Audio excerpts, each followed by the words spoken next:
Be seated, please.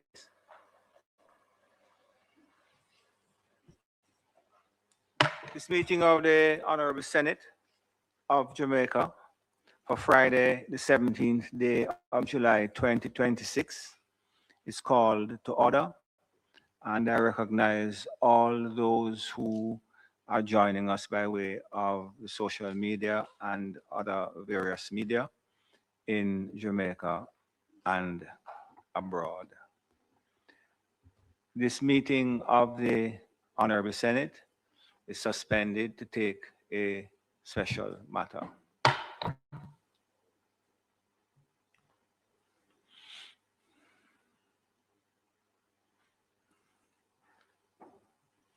Members, as you have no doubt been informed, it is my great pleasure, and I'm sure equally the pleasure of all the members of the Senate to welcome with us today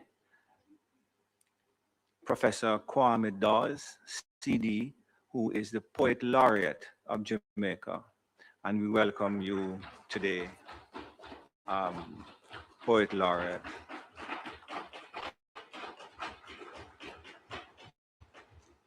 He's joined, you can sit, no, sit for a while, yes.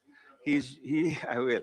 He's joined by his sister, Miss Adoja Dawes, who I understand is a Spanish teacher who had a significant impact on the life of our Senator Golden Campbell, and his nieces, Janelle and Abigail.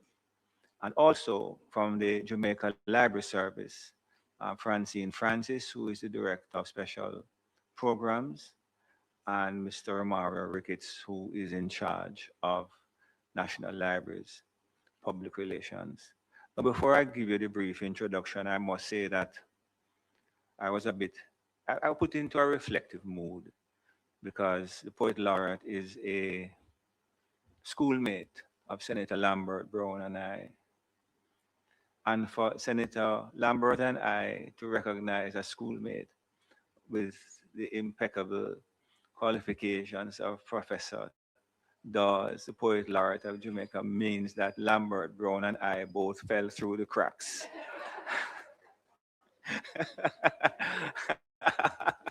and, and in fact, in speaking to the Poet Laureate, he was saying that his father had actually studied English at Oxford. So we can blame Oxford, not Jamaica College. So Senator Brown, we are in good company today. So it is the distinct pleasure of all of us, Poet Laureate, to welcome you to the Senate of Jamaica. And persons ask, what exactly is the role of the Poet Laureate? That role is to promote and encourage greater appreciation of Jamaican poetry while fostering a deep public appreciation for the spoken arts and Jamaica's rich literary history. And I had the occasion to witness an interaction between the Minister of Education and Professor Dawes. And I think that to a large extent, both are on the same page with the need to introduce a greater appreciation for literature in the schools. Professor Dawes is the fourth public laureate of Jamaica since independence, and he follows the distinguished line of Jamaican literary luminaries who have served in this role. Professor Mervyn Morris from 2014 to 16, Lorna Goodison 17 to 20, and Olive Senior 21 to 24. Now, you will also recall, members of the Senate, that both um, Olive and Lorna Goodison, Olive Senior and Lorna Goodison have paid visits here. So we had previously had the privilege of welcoming Poet Laureates Goodison and Senior, and we are delighted to continue this tradition today by receiving you, Professor Dawes. Professor Dawes was invested as Poet Laureate of Jamaica in January 2025 and will serve a tenure of 3 years. In 2004, he was awarded the Musgrave Silver Medal, and in 2022 received the Order of Distinction, the rank of Commander, from the government of Jamaica for his contribution to the literary arts. Professor Dawes is the author of numerous books of poetry and other books of fiction, criticism, and essays. His most recent collection, entitled Mortality and Sturge Stone, the latter of which was longlisted for the National Book Critics Award Circle Prize in 2025. He is presently a professor of the literary arts at Brown University. He also lectures in the Master of Fine Arts program at the Pacific University and the series edition of African Poetry Book Series, director of African Poetry Book Fund, and artistic director of the Calabash International Literary Festival. And I pause, of course, to recognize the role that the Calabash Book Festival has had in Jamaica across many, many divides.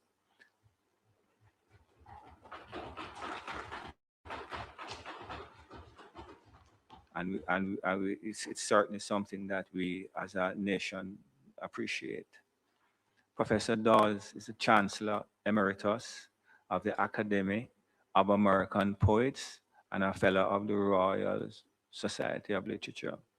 He is the winner of the prestigious Wyndham Campbell Award for Poetry and was a finalist in the 2022 International Poetry Prize for Literature, that is the New Start.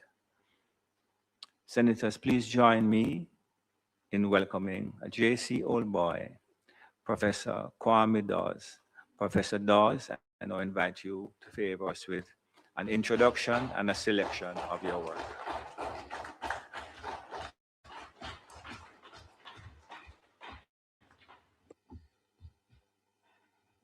Thank you very much, President of the Senate, and thank you, Senators, for welcoming me so warmly. It is good to be here, and I'm especially grateful because I think and hope this is a tradition that will continue, that we can recognize the appointed poet laureate of the country in these, as they say, hallowed halls, occasionally. But it's really, really, really a tremendous honor to be here. And I wanted to just talk briefly about my role as poet laureate and some of the things that have become very important to me in the work that I'm doing. And then I'll read some poems because, you know, when in doubt, read a poem is the way that I see it. And if you fall asleep, then the poems are doing their job. They're helping you to sleep because sleep is good for you. And if you stay awake, then they're also doing their job, which is to irritate you and agonize you, which is good for you as well, as you know. So either way, you're going to come out the better for having heard some poetry.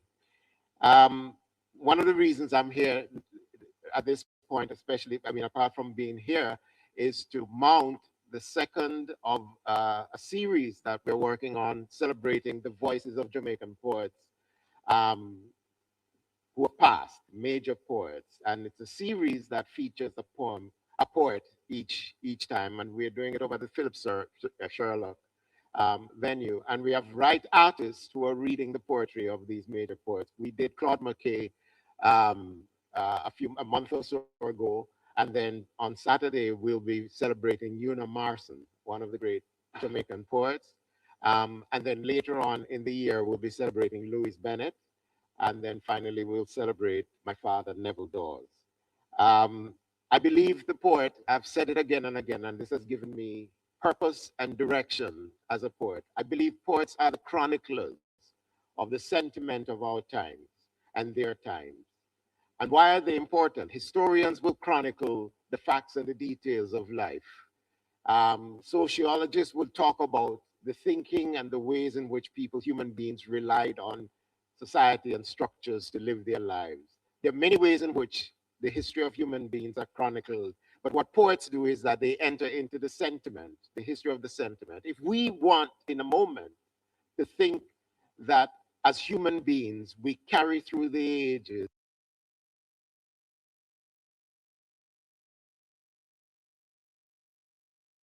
2,000, 3,000 years ago. This is a fundamental function of the poet, to capture the moment of our lives.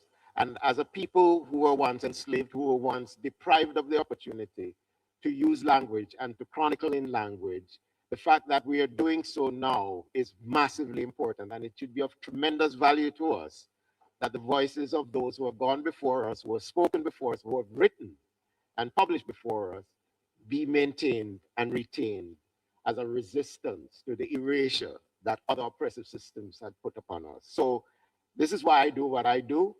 And the beauty of it is that I'm only interested in the sentiment and the feeling as a fundamental part of human existence and human value.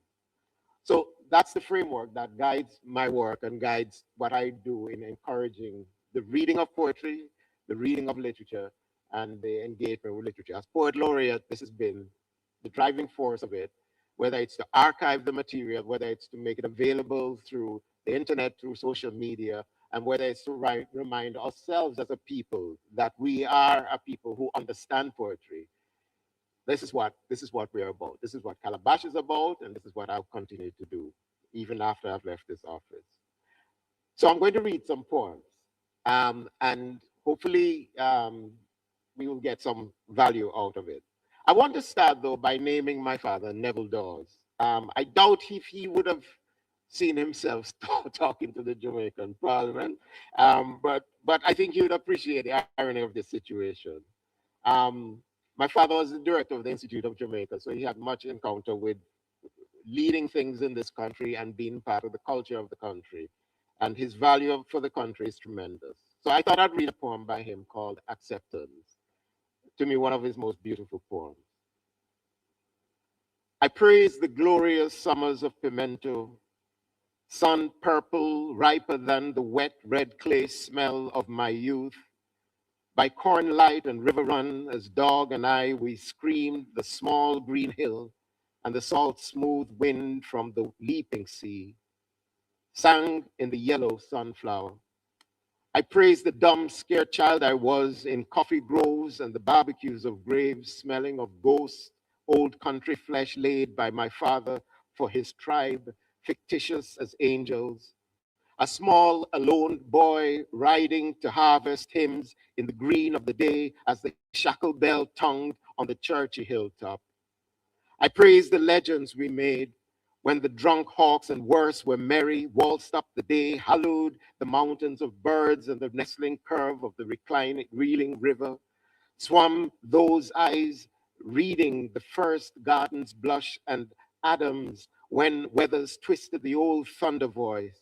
I was King Arthur's irrelevant steed on the lightning page, castling all races, all men, the drunk hawks and worse, climbing together to the top of the colorless rain in the dappling sun.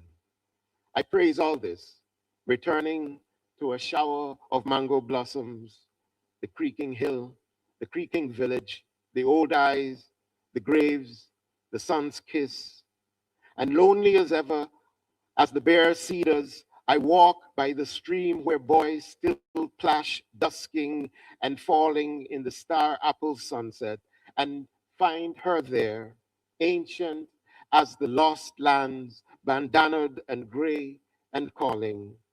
Then I read the monumental legend of her love and grasp her wrinkled hands.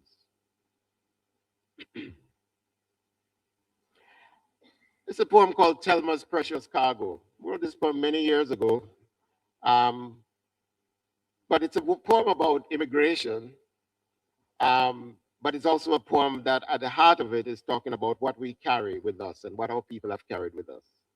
So this is Thelma's Precious Cargo. She was bringing fried fish, festival, banana, dumpling, rose can, sweet sugar cane, nicely peeled and cool when the plastic glove customs officer squinge up him nose like him smelling him upper lip, decide to break heavy fruit, got open the fish, spilling all that white flesh, and sweet fried tomato all over the table. Same was searching for drugs, searching for disease from this great grandmother with centuries springing in our eyes, who come just to catch a sight of the children she never met, and who might grow up without the grounding of stories she's been carrying all these years. But Thelma never panicked before, no child. She simply gathered the ruins and then spread her bandana, flaming red with yellow light, on the blue steel carpet in the corner. And she placed every injured offering on the shimmering surface. Thelma light a red candle and draw a circle round the feast like a prayer. And then she invite the people them who line up to face the plastic glove man to come sit with our grandson, who's smiling like he can't stop all this time, and eat a good sunrise meal. No fuss, just this laughing in our eyes. And them drink up all the sweets up, juice laced with a little Appleton fire, and them eat that food like communion. And when they was finished, Thelma say a prayer and whisper a little forgiveness to the boy with the gloves. And them calmly wobble through the customs, clean as a priest before service, with all the jugs and disease swimming and singing in them belly, walking like that into the sweet Canadian air, warm as ever and ready. Well, Thelma tell the story again and again, and it ends with the last sweet line. She said, Mama, them should have followed it to the toilet today, you know. But some of them seed fine soil, child, and see the tree them there still. Africa people been carrying them possessions in them doo-doo forever. Precious cargo, child, precious cargo. And man, we couldn't stop laugh.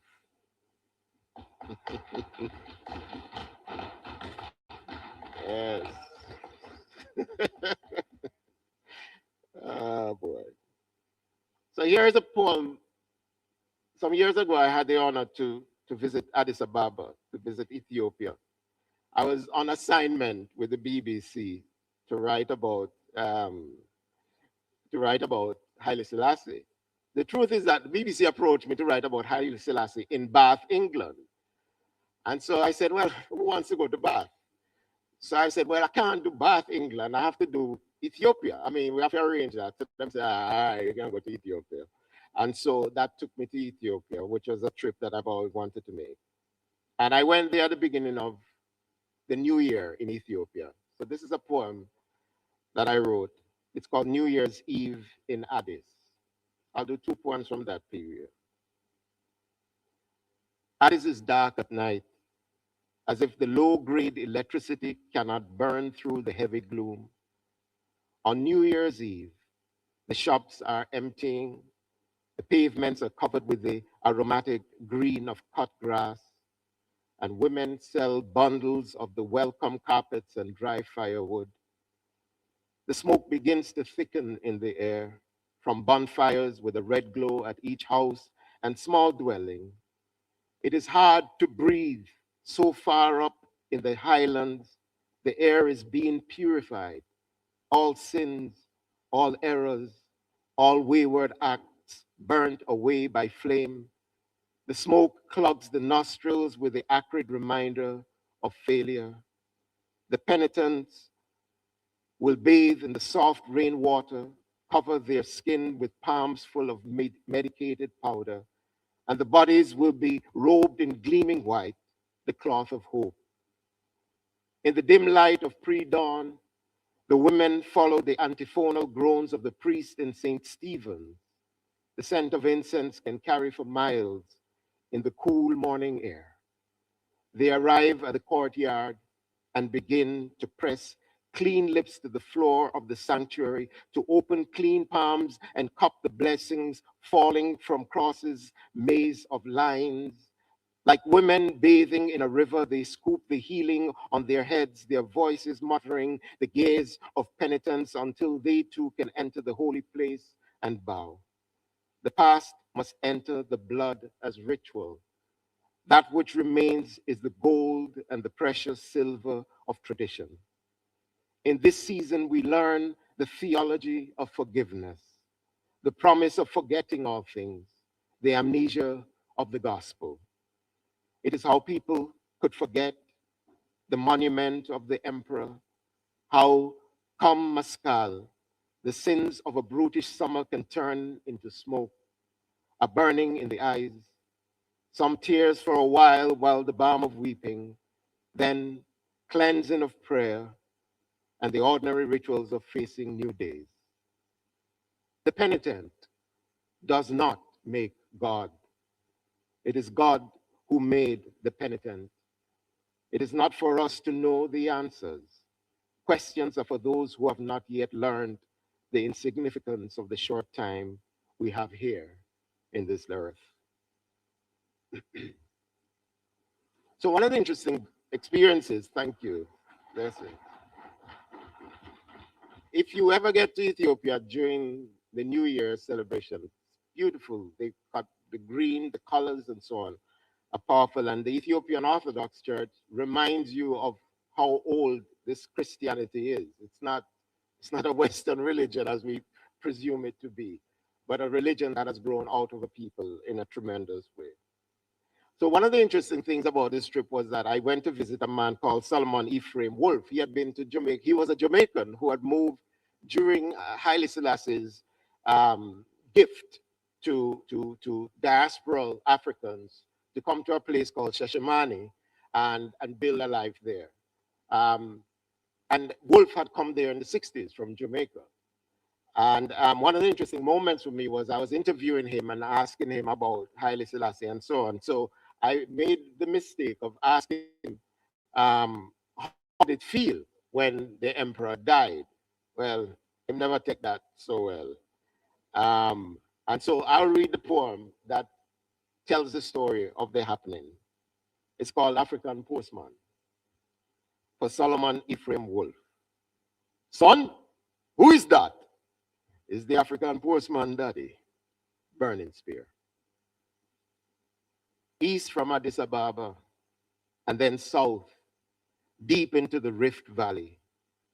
I can hear the horns trumpeting over the flat-roofed acacia trees, see the African women bend low with wood heavy on their backs, and the cows, goats, donkeys, mules, sheep, and horses snapped into obedient herds by sprinting children moving along the roadside. Life happens here. I am traveling to the land I have heard about, Sheshemani, the green place, 500 acres of just benevolence. And I know now that I long to hear the roots man tell me how, despite the rumors of his passing, the Natty keeps on riding, keeps on standing in the fields of praise to hold on to the faith of roots people. Brother Solomon, you put his name, this name Ephraim, on your head and carry the face of the true Rasta, the face of an Ashanti warrior, eyes deep, heavy lids, and your skin tight as leather, blacker than black.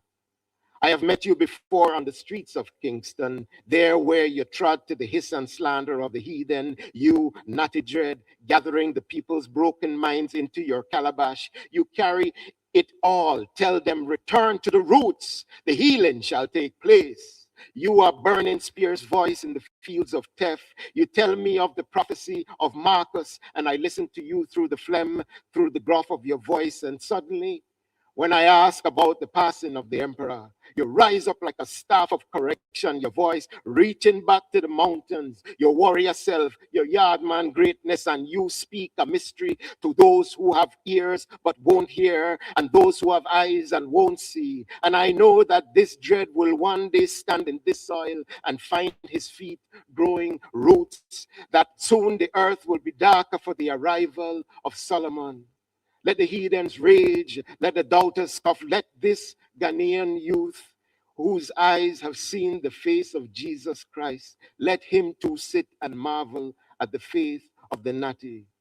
For the African postman has forsaken father and mother and has come to stand before his imperial majesty to call him only father so that the father might call him son.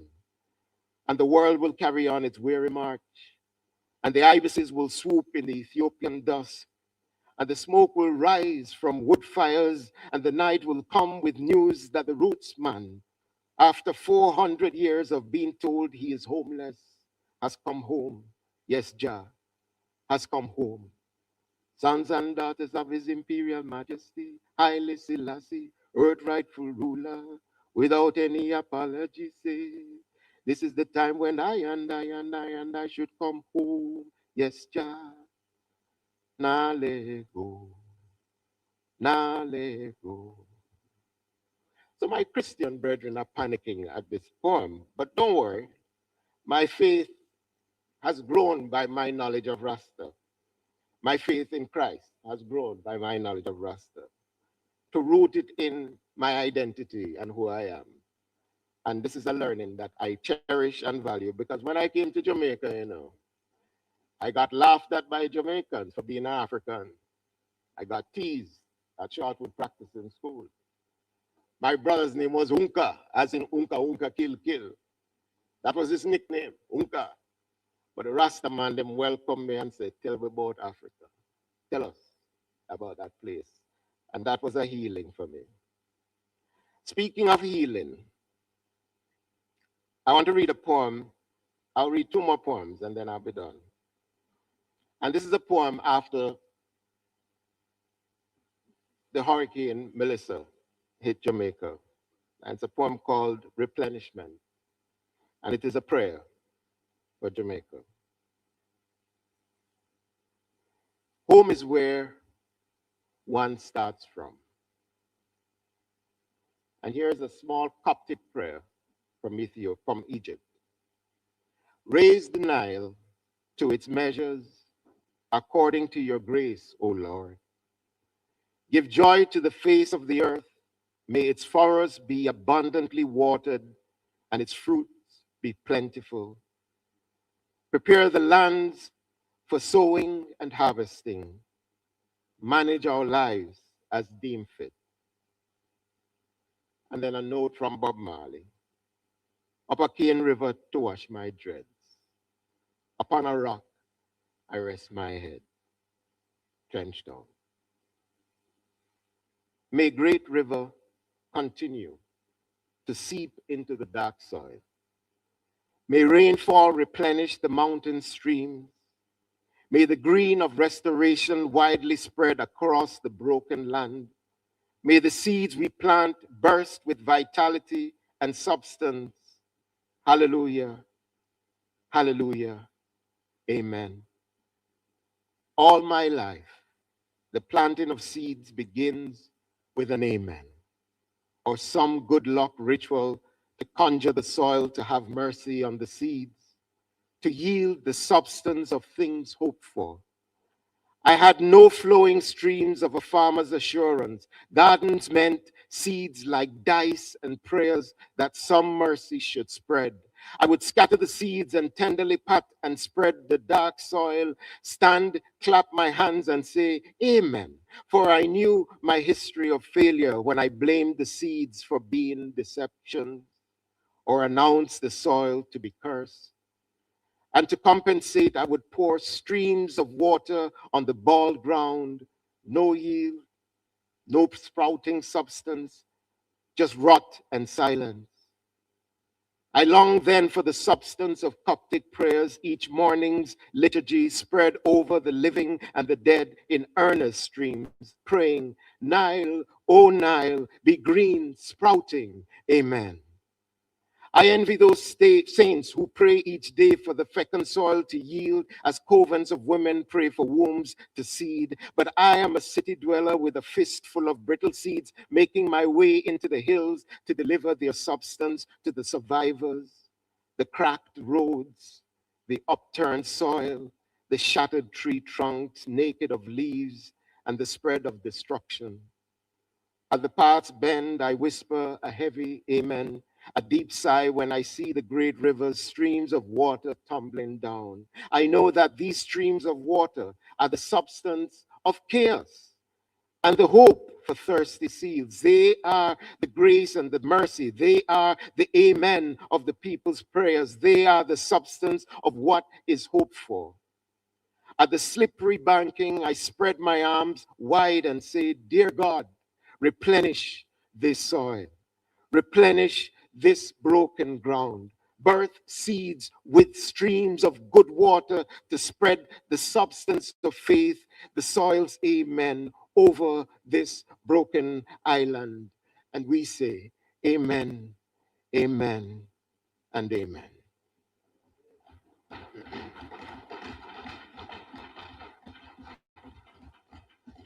So I'm going to end with a poem which is very intimate to me. It's a poem for my wife, Lorna. She was Davis, she's now Dawes, has been for as it turns out, 36 years. She made a very prudent decision. But it's a poem that I want to remember as an evocation of family, an evocation of what makes us do what we do, what you do, what you do, why you do it. You do it for the people you love. You do it for the country you love. And that's important to keep at the forefront of what we do. It keeps us honest, doesn't it? If we put that forward. So here's a poem called In This Saying. There's a way to end books. The gathered papers, their weighty gift, the clean parade of words. In columns of paragraphs and in columns of images, the tidiness of things unnumbered, they form the thing you have labored for over the years. To end a book, you tie a blue ribbon around the heft, make a bow, kiss it. The way to end the year of cataclysms is to find a piece of land by water where old boats rot at the edges and the place smells of ancient things, sulfur, salt, rotting fish, and the deep musk of mud and grass. To then sit on a moving jetty rocking against the universe's pulse and there wait for the moon. To end this way alone is to end with the hollow melancholy of loss and regret. Better to end with the voice of your woman, for you will need that voice, ordinary as rain, talking your name. Perhaps it's the intrusion of her scent filling the air, the cool of her touch, slick with tomato pulps and herbs. I know the him and her of this poem. Don't worry, it's because I know the names of the bodies standing in the dust by the water. Kwame and Lorna. They will hold hands. And in this saying, the poem ends. Thank you very much. Thank you.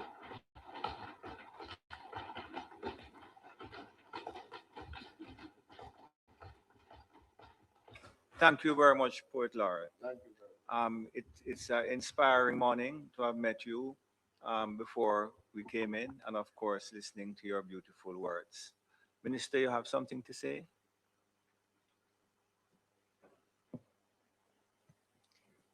Thank you so much, Mr. President, and permission to speak from a seat that's not mine. I have to thank this morning our Poet Laureate for coming and inspiring us with those wonderful poems that you did today. And it's a reminder of how important poetry is in this country.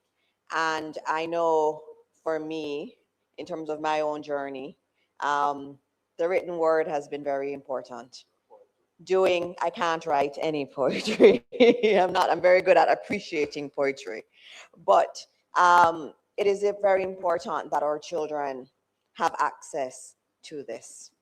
Our children are bombarded by lots of other content, visions of themselves that may not be wholesome and really supportive of the kind of citizens we want to create in this country. And it is very important that they hear poems, they hear literature that speaks about them and their experience. And you said that poets were chroniclers of our lives, and that is very important. And that work that you do is central to this project to Jamaica that we are on. And so I know as Minister of Education, I stand ready to work with you. I thank you for what you've done in Calabash. One of the highlights of my time as Minister of Education was to be able to read at Calabash. And so I thank you for that. And there's a lot more that we have to do together, because we have to help our children to feel that good sense of self and to know that being a Black Jamaican child is something that's powerful. And through poetry and through literature, we can help them to tap into that greatness that is there and to also understand themselves and who they are. And so I really... This is Make We Talk Breaking News.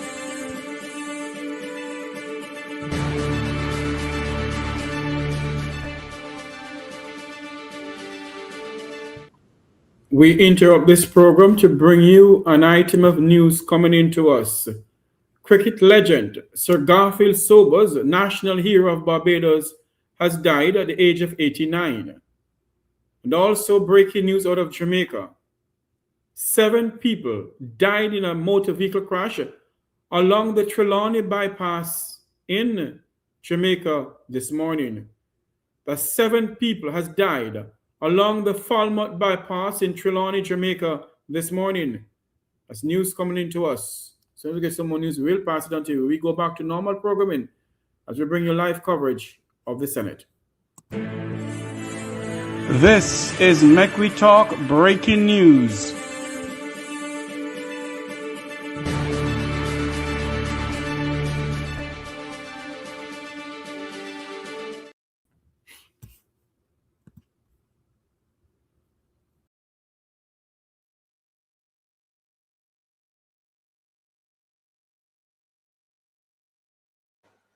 And window to your experiences, a glimpse of where you're coming from, of where you need to go. And today, I must tell you the one that I really enjoyed was the one about the cargo. Because somehow, you know, I could see exactly what we were speaking of when we were with the president.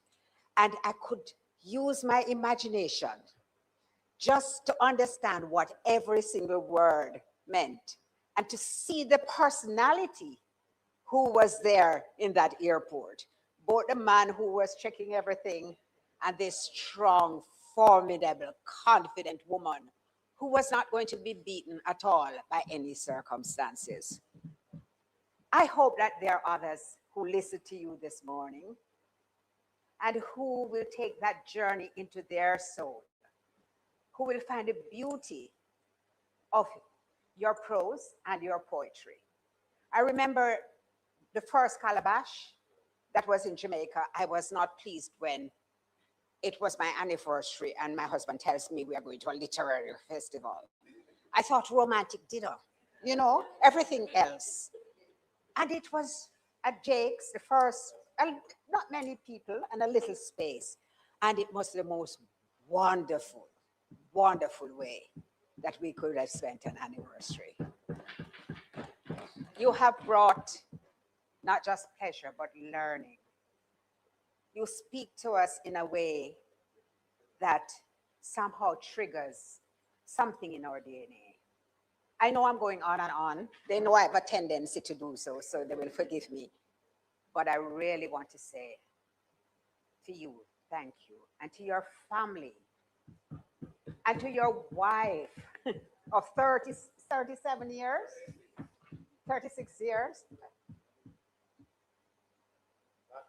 Holding hands together is just the way to do it. Thank you, sir.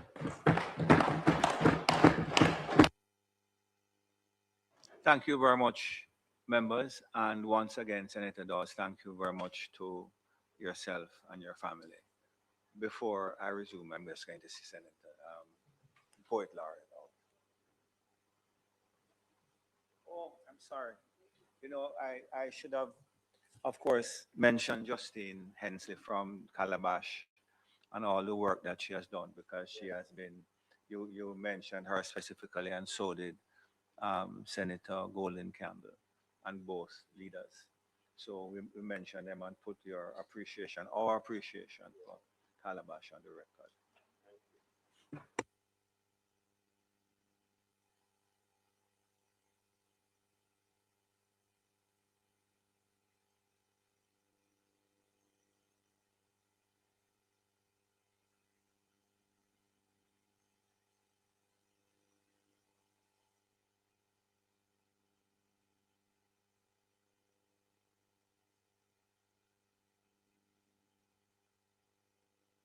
Of the Honorable Senate now resumes its sittings.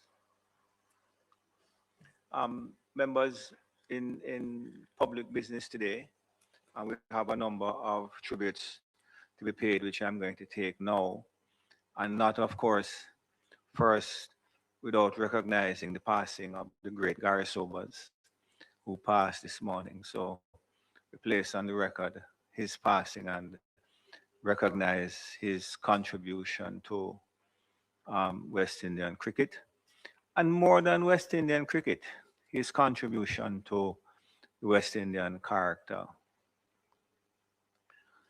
Members, today we, 1 minute.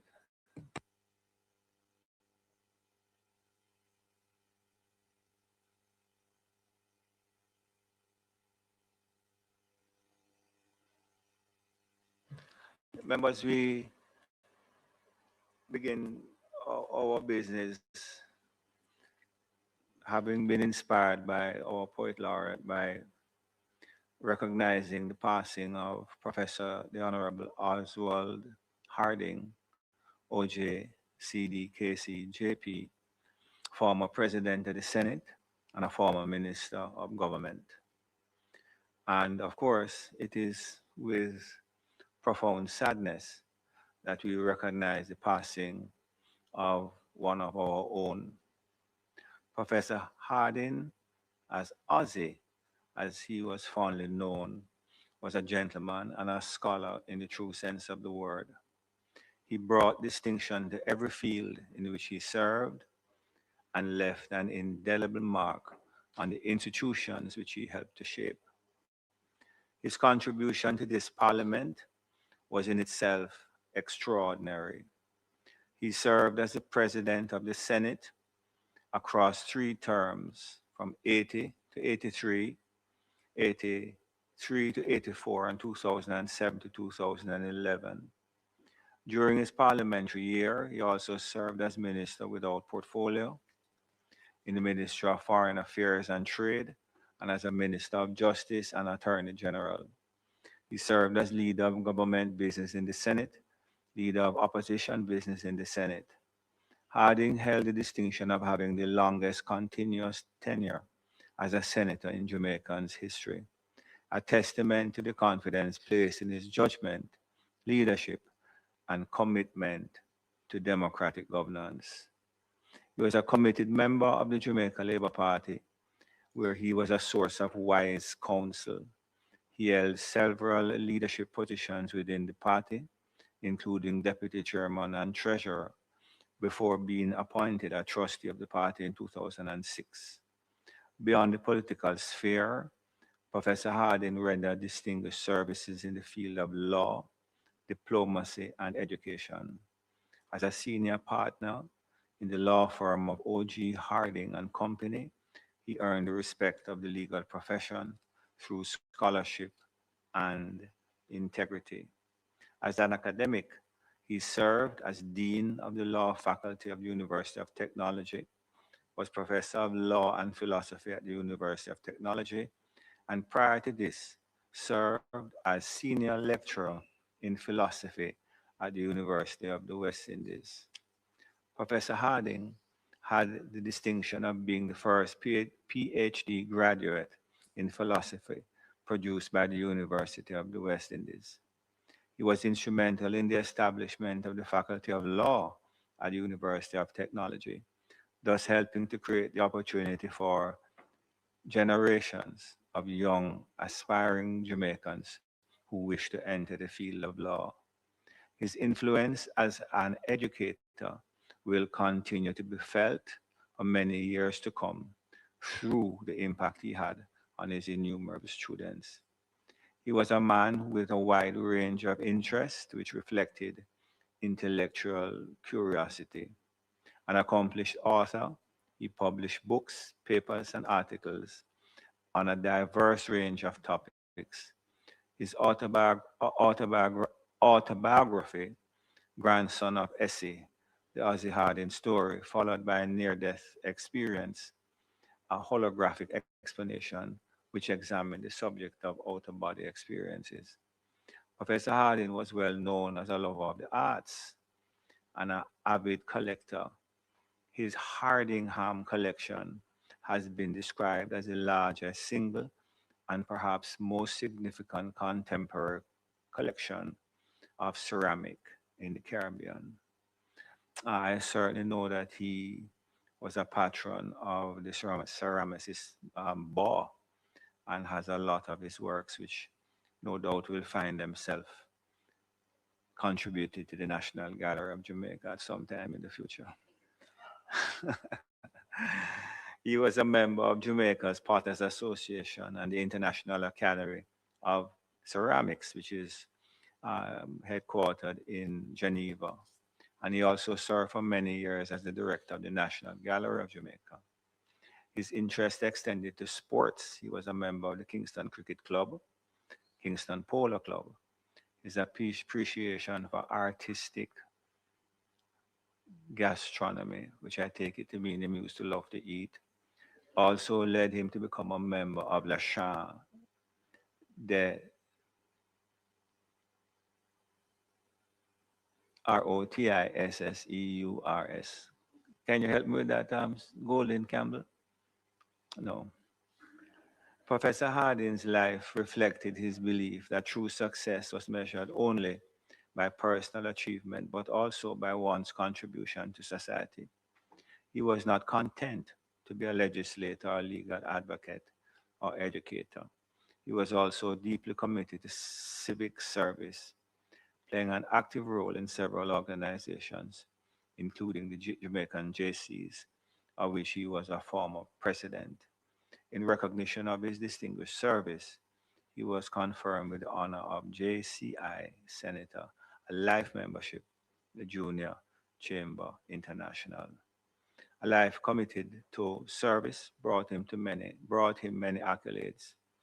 In 2003, he was awarded the Order of Jamaica for his service to the legislature, having previously been made a commander in the Order of Distinction in 1995. I had the privilege and pleasure of serving with him in the Senate for a number of years, including for a period, a term when I was his deputy. And I always remember and appreciate the guiding hand which he was never slow to offer me during those years.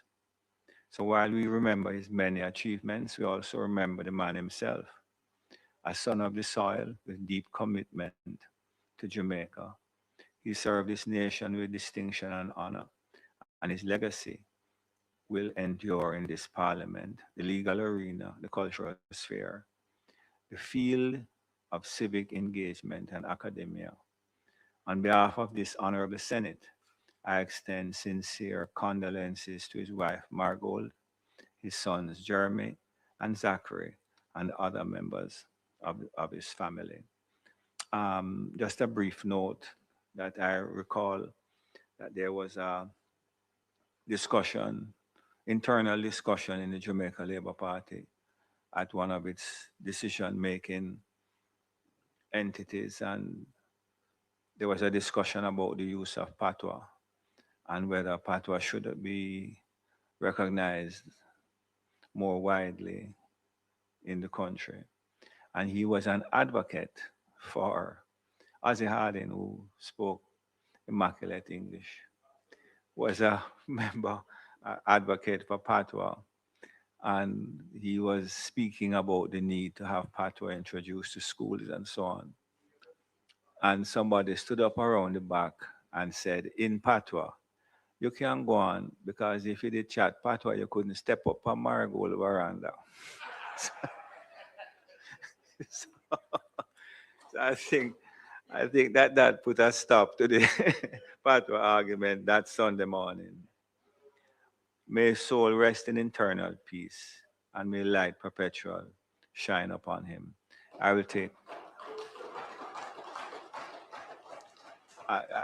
Just before I take the tributes from members, I should point out that the National Gallery of Jamaica did put out a tribute to Professor Harding, and I would ask that that tribute, Mr. Clark, the tribute which I have here from the National Gallery, you can just attach it with the tribute that I have given when you prepare the documents to send to the family.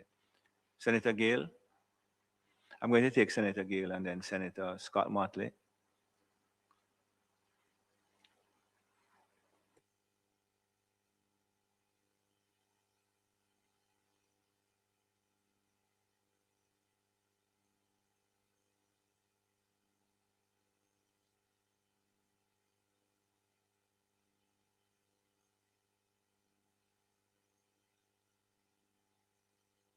Thank you, sir.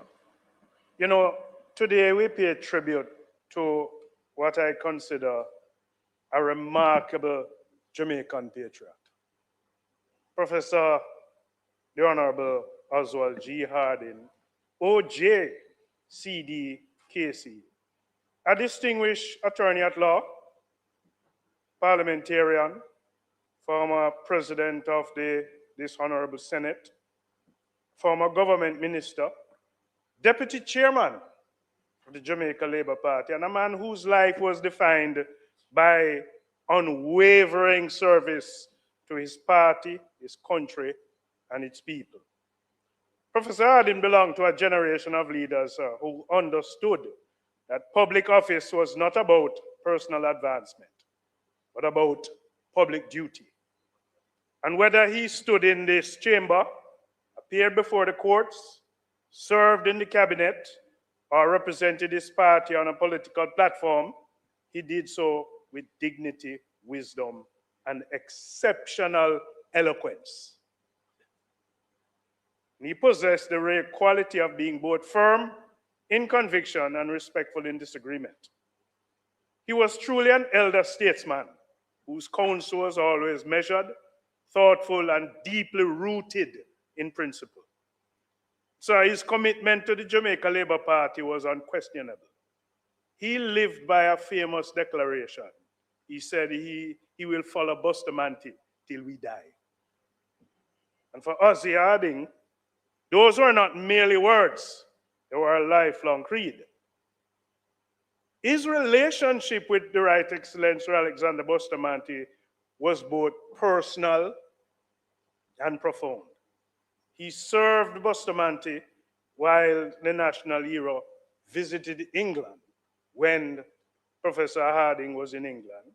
And he continued to tirelessly work alongside him when he returned to Jamaica. And this became almost a kind of sacred duty for him and his family to visit Irish Town every Saturday. And he was, accompanied by Lady Marigold and his two young sons. I had the distinct pleasure, President, of knowing Professor Harding more closely after I became president. And he came to me at an event and he smiled and said to me, "I am a Buster Labourite. And I've always wanted to become a member of the Bustamante Industrial Trade Union." He told me that once he made that request to Bustamante himself. Buster didn't take him serious. Neither did I. But then I learned that, Buster had other plans for it. But yet, President, every single time we met thereafter, after the customary greetings, he would repeat the same request, almost with sincerity, that I want to be a member of the Bustamante Industrial Trade Union. And so it became a remark with a heartfelt desire. And after that repeat so many times, in 2012, I granted him that wish. In accordance with the union's constitution, sir, I had the honor of conferring upon him honorary membership of the Bustamante Industrial Trade Union. President General, I don't mean to interrupt you. You want to make an application? No, also? I've made a request before and you have been ignoring me. And I noticed that you take on the younger one, but you leave me out of the work. But it also gave him the exceptional privilege of becoming and serving as a member of our managing executive committee. And, we truly appreciate it. But, President, it was not ceremonial, because one of the strange things we wondered is Professor Harding operated in a different time zone. So if the meetings were set at 10 o'clock. Professor Harding was there by 9 o'clock. And so he was operating 1 hour ahead in a different time zone. Always punctual, always in attendance. And that was the measure of the man and the commitment he gave. He told me that he was the author of Jamaica's first book on diplomacy. But then, when you look at the individual, you couldn't question that. When Bustamante passed in 1977, Professor Harding immediately went to his Irish Town residence to comfort Lady Bustamante. This is a story he told me. He brought his family with him, and before leaving, he asked the 2 young sons whether they wished to see Buster for a final time. They agreed, and he gently took them into the room where Jamaica's first national hero lay. President, years later, his youngest son, Zachary, was assigned a school exercise to write a poem. Imagine, a poem about his favorite national hero. And Zachary chose, of course, Sir Alexander Bustamante. And he ended the poem with the unforgettable line, "I saw Buster lay dead in his bed." The teacher, understandably concerned by what seemed as an extraordinary, vivid imagination, summoned Zachary's mother to school. Lady Marigold Harding calmly explained that her son was simply telling the truth. As a young boy, he had indeed seen Sir Alexander Bustamante laying in repose after his passing. Of course, he saw Buster laying dead in his bed. That couldn't be questioned. You know, President, that simple childhood memory says much more than words ever could. It speaks to the extraordinary relationship shared by Professor Harding and his family with Sir Alexander Bustamante and Lady Bustamante. And it reminds us that history is not made only in public meetings or recorded in official documents. Sometimes history is lived quietly in homes, in friendships, in loyalty, and in moments shared between great men and their families. And so through Professor Harding, many of us in the BITU heard stories of Bustamante that were never written in books, never recorded in Hansard, and never preserved in official archives. And there were stories passed from one generation to another, stories that reveal Bustamante's humanity, his humor, his compassion. His passing remarks at the end of an extraordinary chapter in our nation's history. Jamaica has lost a distinguished jurist and an accomplished parliamentarian, an outstanding president of the Senate, a loyal Labourite, and an exemplary citizen. The Jamaica Labour Party has lost a cherished honorary member, mentor, and friend. I've lost someone whose wisdom and encouragement and steadfast example I deeply valued. And you know, every conversation with him would end with, "I have one next thing to tell you." And there continues the conversation. Mr. President, he has set standards that others would need to emulate. And he set great standards in this parliament. In fact, one of them, well, we heard that story of him not always being present in the seat and never allowed the deputy president at the time to be able to apply his signature. But then the emulation would have gone further. Professor Harding wore the wig. President, what have you done with the wig? And so one of the things about him is that despite his support, entrenched support for his party, he had friends across party lines. P.J. Patterson was one of his great friends. I also understood that Mayor Mottley's father was another of his great friends. Well, on behalf of this Honorable Senate, I extend our deepest condolences to his beloved wife, Marigold, his children, grandchildren, and the entire Harding family. We also extend our sincere sympathies to the Jamaica Labour Party, to his many colleagues and friends, and to the members of the Bustamante Industrial Trade Union who were privileged to speak to him, to engage with him. May his soul rest in peace, and may his distinguished legacy continue to inspire generations of Jamaicans yet to come. May it please you, President. Thank you very much, President General. Senator Scott-Mottley.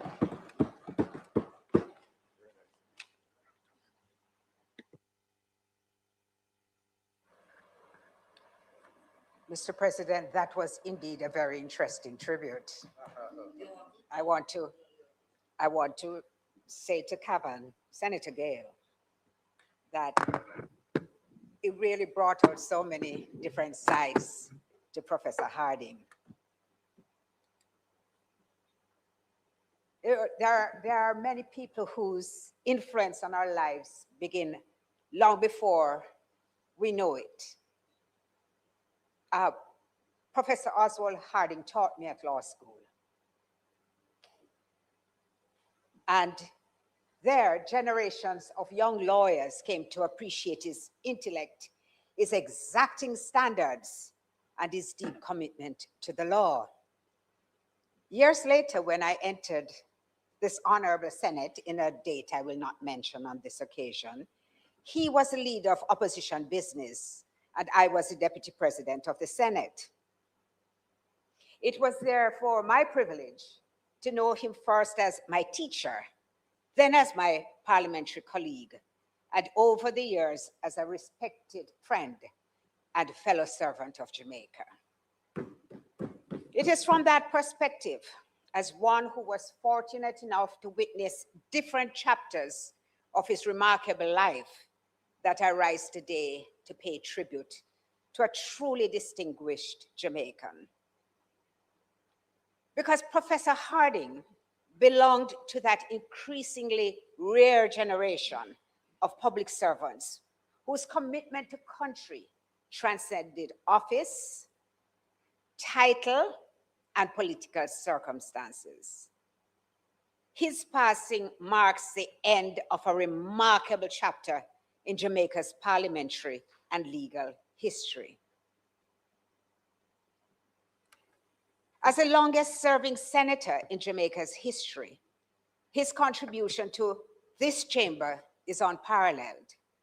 He remains the only person to have served as president of the Senate on 2 separate occasions, but presiding over our deliberations with dignity, fairness, and an unwavering respect for the traditions of parliamentary democracy.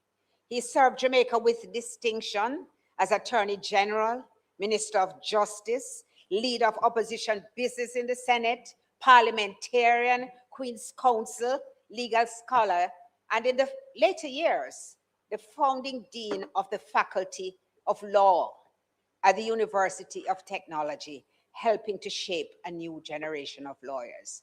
And you would think that that is impressive. It is, but there are many aspects of him that I never captured and some that I'm just learning about today.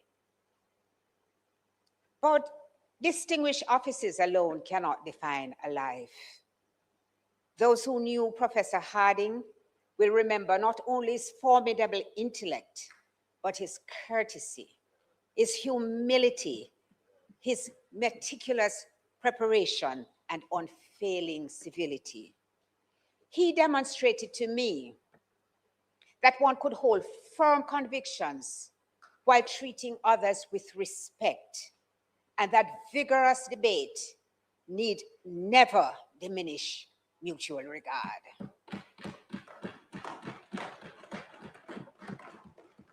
Although he served the Jamaica Labour Party with unwavering commitment, He earned admiration across political lines for the fairness, impartiality, and dignity with which he presided over this chamber.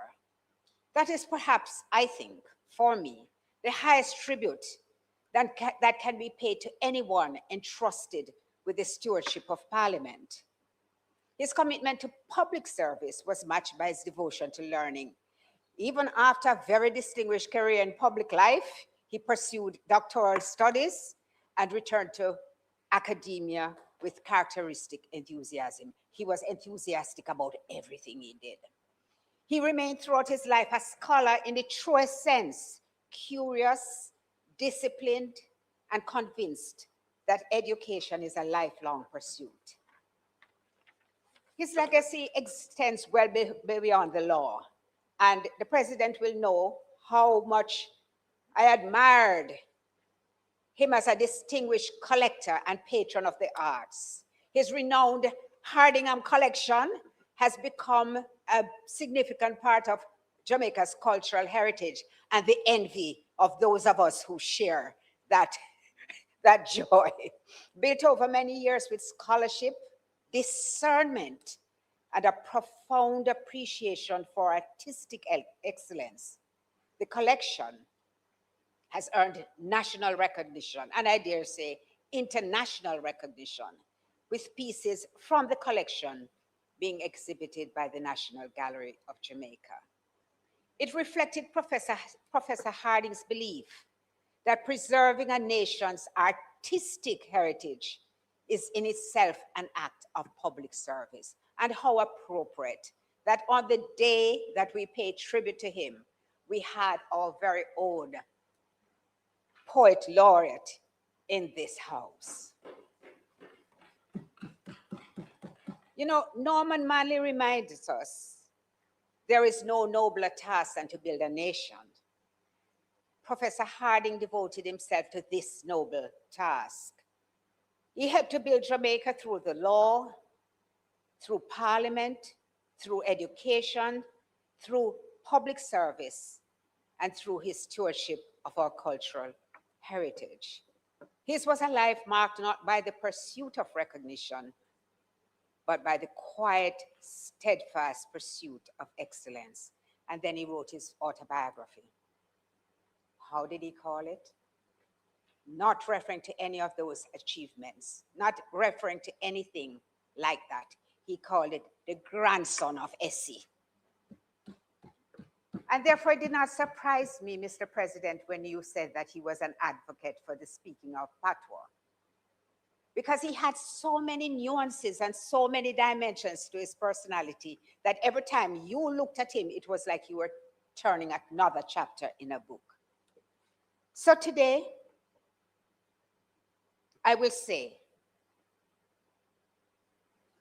the true measure of a parliamentarian is not simply the offices he held, but the institutions he leaves stronger because of his service. Professor Harding strengthened the Senate. He strengthened the legal profession. He strengthened legal education. He strengthened the Jamaica Labour Party. He enriched Jamaica's cultural life. Above all, he strengthened our democratic institutions, and he left an enduring example of integrity, scholarship, and service. To his beloved family, his friends, his former colleagues, the students who he taught, and all who mourn his passing, I extend my deepest condolences. His work is done, his example endures. May Professor Dr. Oswald Gaskell Harding rest in peace, and may Jamaica long remain grateful for his distinguished and faithful service. Thank you very much, Senator Scott-Mottley. Senator Golden Campbell.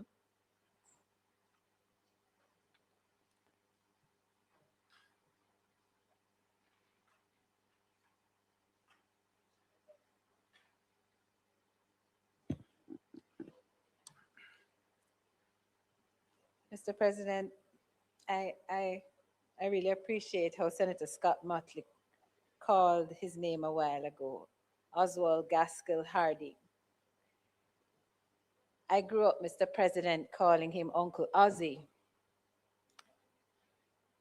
He was a rarity in what is a hurly-burly world of politics, a vocation in which integrity of purpose, civility, and respect for one's adversaries struggle to find a place.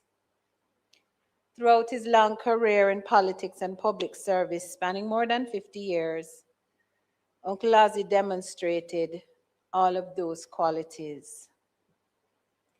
I'm told, Mr. President, that even before his entry into politics, he had displayed his leadership skills and commitment to service as president of the Jamaica JCs.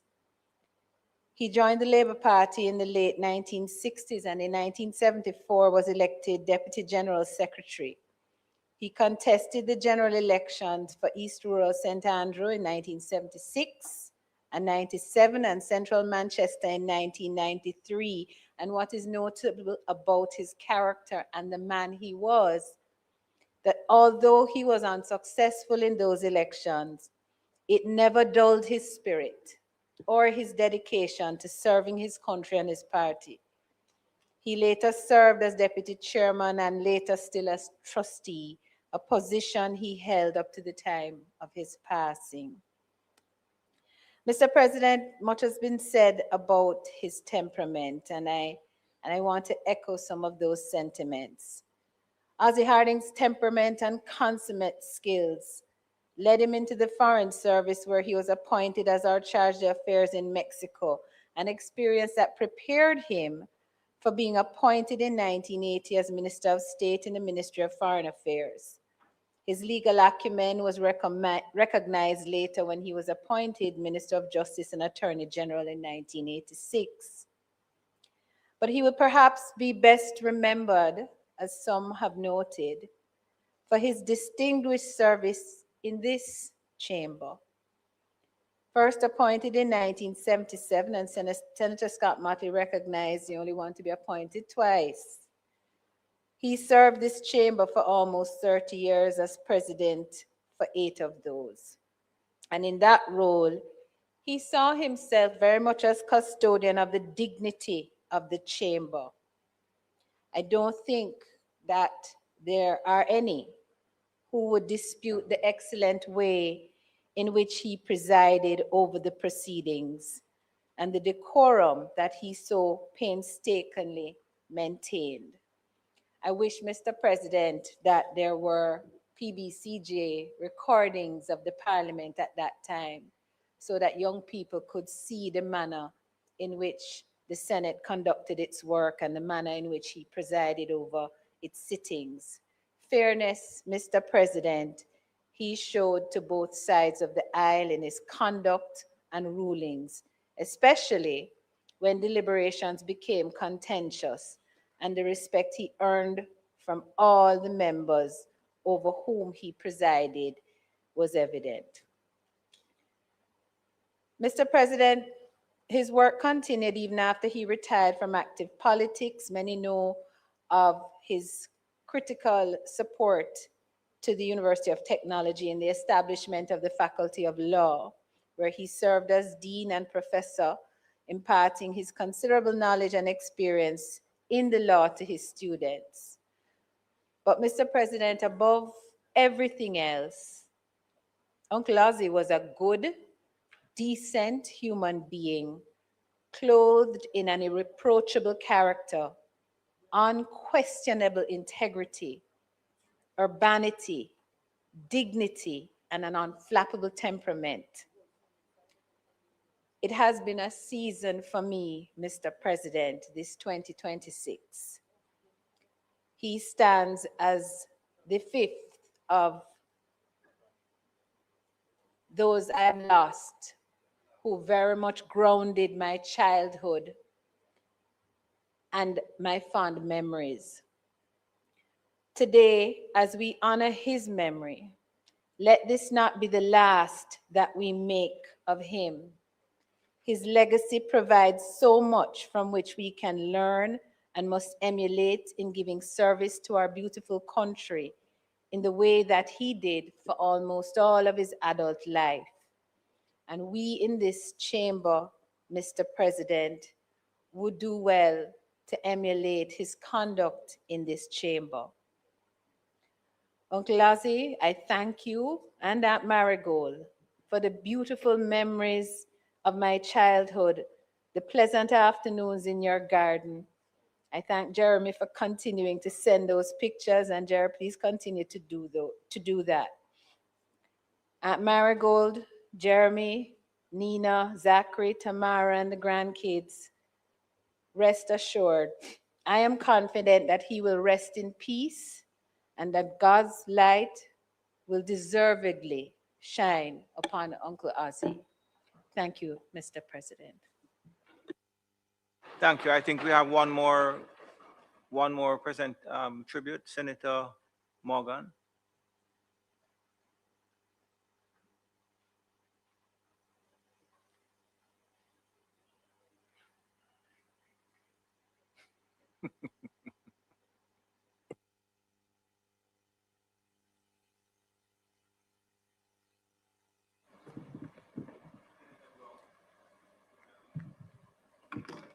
Thank you, Mr. President. Mr. President, I am particularly delighted to be able to just share briefly in paying tribute to the life and work of the late Professor the Honorable Oswald Harding. I am among, Mr. President, or should I say, was among a group of graduate students in that parliamentary term 2007 to 2011 who served as parliamentary research interns. And it was at that point in time when I would have first come into contact and active engagement with Ozzy Harding as he served in that term as President of the Senate. As parliamentary research interns, we would, among other things, attend the sittings of committees, and of course, undertake work aimed at adding value to the work of our parliamentarians, particularly those who needed support in respect of private members' motions and so on. And I just vividly recall whenever you would have interacted with Ozzy Harding, a particular word comes to mind, Mr. President, as I reflect, the word assuredness. He had this manner about him, unbothered, easygoing, but a distinct assuredness. And what that did for many of us who not just looked on vicariously, but worked closely with him, was that it imbued us equally with our own, sense of understanding, our own commitment to understanding the issues and applying oneself and being equally confident and assured. Mr. President, Ozzy Harding, for many of us who came up through the ranks in the Jamaica Labour Party, as you can appreciate, many youngsters would have either been a member of Young Jamaica or the party's young professional arm, G2K. And those youth arms, those youth outfits, Mr. President, serve quite importantly as useful training ground, an incubator, if you may, for, political talent. And Ozzy Harding was among those to whom we could look and would have looked for guidance. Fine example, you would have heard the leader of government, of opposition business, make mention on the conclusion of the Poet Laureate's interventions this morning about a kind of ministering to the soul. And when I reflect on my own interactions with Ozzy Harding, and indeed what he would have meant to others as well, is that own sense of him speaking to our soul and speaking to our sense of self and giving us a sense of purpose. So I am eternally indebted to the Harding family and to the late Professor Ozzie Harding in that regard.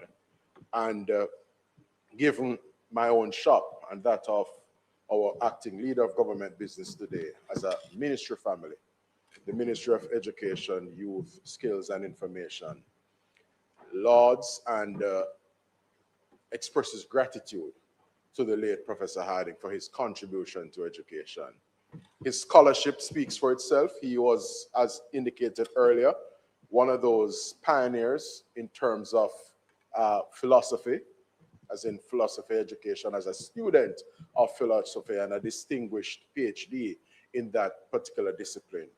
And as a ministry, we're delighted for the fine example he would have set, for the number of students he would have impacted over the years, and particularly, Mr. President, in relation to legal education, because the onset of the Faculty of Law at the University of Technology brought with it a meaningful vehicle for the expansion of access to legal education, which has long been a contentious issue.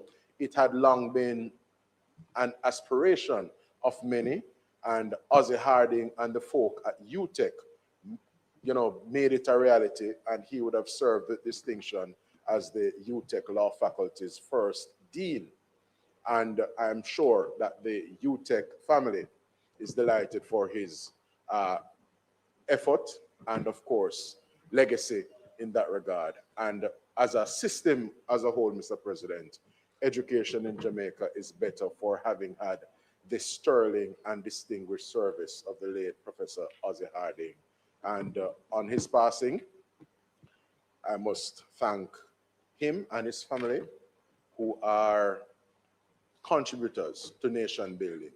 His wife, equally, Marigold Harding, served as a board member for a couple terms of the Edna Manley College for the Visual and Performing Arts. She chaired the board of the Edna Manley College for the Visual and Performing Arts. So it's a family of service, a family that contributes to nation building. And from the education standpoint in particular, we here, and as a ministry family, we are delighted for the family's distinct service. And we trust that Professor Harding's soul will rest in peace, and light perpetual shine on him as we bid him farewell and say, walk good, Prof. Harding. Thank you very much, Senator Morgan. I'm going to ask in our usual way in which we honor past members of the Senate, that the members of the Senate today rise and recognize 1 moment of silence in the memory of the late Professor Oswald Harding, former president of this honorable Senate.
May his soul rest in peace, and may his family, Marigold, Jeremy, and Zachary, recognize that the soul of the righteous are in the hands of God, and no torment will ever touch them. Thank you very much. Mr. Clark, would you ensure that the relevant record of the tributes given to Professor Harding are compiled and forwarded to Mrs. Harding, indicating that we had paid tribute and offered our thanks for the service of our late husband. Today, we also recognize the passing of the Honorable Vincent Stephen Francis, OJ. Um, Stephen Frano Francis, OJ, one of Jamaica's most influential athletic coaches, through his vision, discipline, and unwavering pursuit of excellence. He transformed the landscape of Jamaican athletes and helped to cement our country's reputation as a global sprinting powerhouse. As the co-founder and technical director of the MVP Track and Field Club, Coach Francis dedicated his life to identifying, nurturing, and developing world-class athletics. He firmly believed that Jamaica possessed the talent, expertise, and capacity to produce the world's finest athletes, and through coaching and training, he acted on that belief. Upon his guidance, distinguished athletes including Asafa Powell, Shelley Ann Fraser, and innumerable others, but these two in particular, brought international acclaim to Jamaica through their achievements at the highest level of sporting competition. In recognition of his outstanding contribution to track and field through coaching, he was conferred with the Order of Jamaica, the highest national honor, third highest national honor, in 2017. So on behalf of the Honorable Senate, I offer the sincere condolences to his family, former athletes, friends, and the wider sporting fraternity. And I open the floor for brief tributes to the Honorable Vincent Stephen Francis, OJ.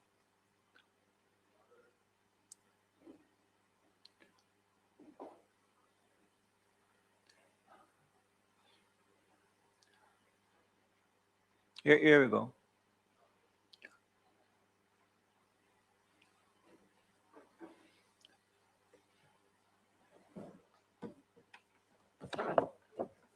Thank you, sir. Permission to speak. Senator Fitzhenley, Thank permission you. to speak from a seat other than your own. No I problem. appreciate it. Before I commence tribute to our own Jamaican icon, I seek your indulgence, sir, to note the passing of Sir Garfield Sobers, an icon of the region and of world cricket, a man who was very important to the West Indies in shaping Caribbean identity at a time when the vestiges of our colonial past, characterized by the bane of a superiority complex, dominated many Caribbean societies. Sir Garfield Sobers' contribution, his performances, and the way he carried himself with dignity was a powerful symbol of Caribbean excellence across the globe. He made many across the region understand that it was possible to dominate with excellence and dignity on the world stage. I lived in Barbados for approximately 2 years, and I know how important a figure Sir Gary is to the people of Barbados, and I pass on my condolences to them. Indeed, in Barbados, he is properly recognized as the Right Excellent Sir Garfield Sobers, a national hero. As I segue into the tribute to a legendary Jamaican, I begin with a quote. The people who are crazy enough to think they can change the world are often the ones who do.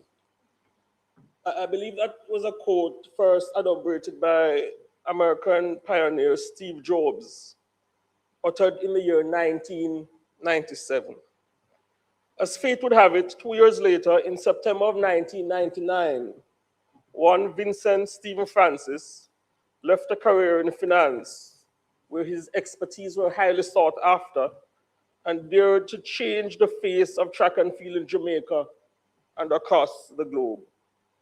He co-founded the Maximizing Velocity and Power Track and Field Club, or popularly known as the MVP Club, and what an impact the club has had on track and field in Jamaica and across the globe. MVP members have achieved a remarkable tally across Olympic Games, World Championships, and World Indoor Championships. Under the guidance of Stephen Francis, the club has contributed more than 110 medals to Jamaica at major global championships, including over 37 Olympic medals and 75 World Championship medals. We hail Stephen Francis's work, which has transformed how Jamaica is viewed whenever a major track and field event comes a-calling. But for me, Stephen Francis's greatest contributions may be contemplated in a dual manner. Firstly, the countless lives he transformed. His ability to take people who were not regarded as so-called champ stars or folks who were seen to have average talent or were unknown.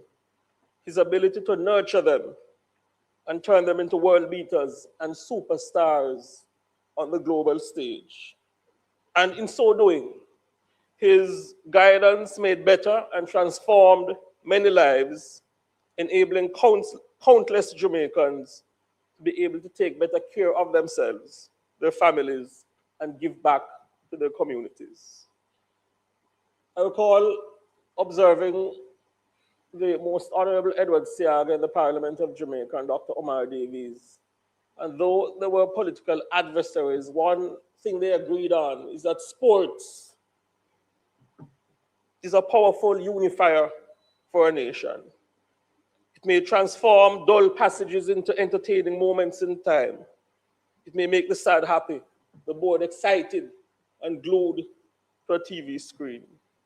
It has the ability to make those who are pained feel less discomfort because, for example, MVP Sasafa Powell was able to defeat Tyson Gay at the 2010 Golden Gala. The onerous nature of daily life is often made easier to navigate by sporting moments because, again, for example, Sharika Jackson of MVP with 21:44 was able to claim World Championship gold in Budapest and defeat the Americans, including Sha'Carri Richardson. There are people, sir, whose burden was made lighter by the fact that Dr. the Honorable Shelley and Fraser Price, OJ, who was then unheralded at the time, was able to burst on the scene on August 17, 2008, and clock 10.78 and win Olympic gold, defeating the Americans in the process. The sheer jubilation, accentuated by clanging pot covers on Ashoka Lane in Waterhouse or Halfway Tree in St. Andrew, spoke loudly about the pride we felt as a country. Now, colleagues, none of what I alluded to would have been possible without the guidance of Stephen Francis. Indeed, he was one of a kind. And for me, his greatest contribution to Jamaica is how his work, his unique expertise, and his dedication to seeing his mentees being the best they can be was able to consistently lift the Jamaican psyche and bring an outpouring of happiness to the nation, which from time to time encounters somber moments. Mr. Francis was a complex man. During my time in another vocation, I interacted with him a few times. He was bullish about the potential of Jamaica.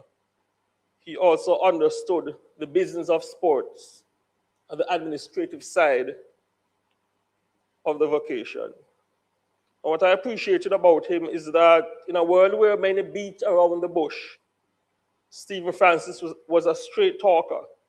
He cared deeply about the well-being of Jamaica including those he trained.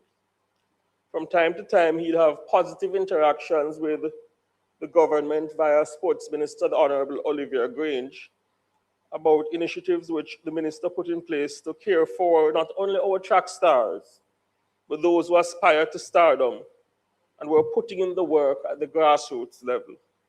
He was prepared to be critical when he saw fit, but I largely found that he was a fair man. For example, he did not hesitate in offering support when the minister set aside $45 million in an appreciation grant program for the Jamaican team which participated in the 2024 Paris Olympics. The monetary assistance program ahead of the Tokyo Olympics and the welfare fund introduced via the Sports Development Foundation also had his strong support. Indeed, the initiative of the Jamaica Olympic Association to put in place an Olympic Solidarity Scholarship Program is a kind of action that got his support, even as he tirelessly lobbied for more to be done. I think it's widely known that government interference in sports administration is not encouraged across the globe. But even as we pay tribute to Mr. Francis, even as we pay tribute to Mr. Francis, I think a great honor to his legacy would be if our administrators of the sport, that is the members of the various associations that govern sports in Jamaica, would place emphasis on moving away from a perception that some of the associations is an old boys club, which pander to administrators and their egos, and make it clear via demonstrable actions that more systems will be put in place to ensure that every participant in track and field, from the high school level to the senior cohort, feels that there's equal opportunity and support for them to develop their talent and to put them in a position where they are certain that they have been given the best opportunity to excel and do our country proud. I am in no doubt, sir, that if such a pivot is made at the level of administration of sports in Jamaica, it would be an awesome and great tribute to the legacy of Stephen Francis. Mr. Francis was a man who spoke truth to power, and he was not coy about sharing what was on his mind and how to make better systems. Today, we pay tribute to a man who hated, and he was not bashful about speaking out against maladministration, which from time to time has denied our sons and daughters the best opportunity to shine. In closing, sir, often the words icon and pioneer I find are misused or overused, not appositely designated. But there can be no doubt that Stephen Francis was a master of his craft and a legend of the sport. The government of Jamaica, via Sports Minister, the Honorable Olivia Grange, has announced that the life and work of Mr. Francis will be celebrated on August 15 at the National Indoor Center in Kingston. We are thankful for the life and contribution of Stephen Francis and offer our most sincere condolences to his family, including his brother Paul, his colleagues and associates, including Bruce James of MVP, and the many Jamaicans whose life, his expertise transformed, and the many who he set on a path to international stardom. An incredible innings has come to an end, 64 years of dedication to his country. May the soul of Vincent Stephen Francis find peace and light perpetually shine upon him. Thank you, sir. Thank you, Senator Abka-Finson.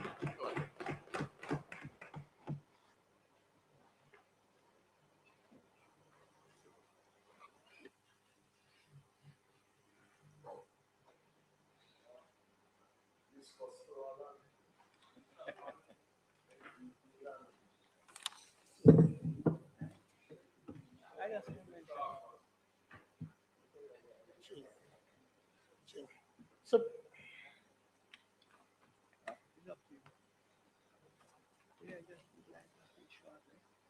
Senator Brown, engage your other mic now, please. Yeah, sorry about it, don't leave. President, it is well known that I believe that where we can find unity across the aisles, we must promote unity. It may come as a surprise to many today to hear that Senator Apco-Fitzenley and Senator Lambert Brown is on the same set of pages. And that is because of the greatness of Stephen Francis, the Honorable Stephen Francis, OJ. He has brought the country together. He has given us so much to cheer about, so much joy in times of difficulty. We can count on Stephen Francis and others like him. And let me say up front, Senator Fitzenley, to have coached at one time the world fastest man, 9.77 in a software power, that by itself is greatness. To follow that up with having the fastest over 200 female and the third fastest female alive today is double, triple greatness, and that is the work of Stephen Francis OJ. Coach Francis, to many, was an enigma. He was kind of mysterious and a puzzling individual, difficult to penetrate the veneer. But above all, it is recognized that Frano, as is popularly known as, was a genius. He was undoubtedly a success. And let us proclaim it from this Senate. He was one of the world's, not Jamaica, the world's greatest track and field coach of all times. The record will show that Stephen Francis was brilliant at academia. Absolutely. His achievement as part of the Ulmos High School National School Challenge quiz is well known. His 2 university degrees, including his master's, will confirm that a part in traditional business, in fact, a successful part in traditional business, was open to him. Yet, the enigma chose track and field. He turned what would be a hobby for many into a successful business venture. I want to repeat that. He turned it into a business venture. MVP was his vehicle.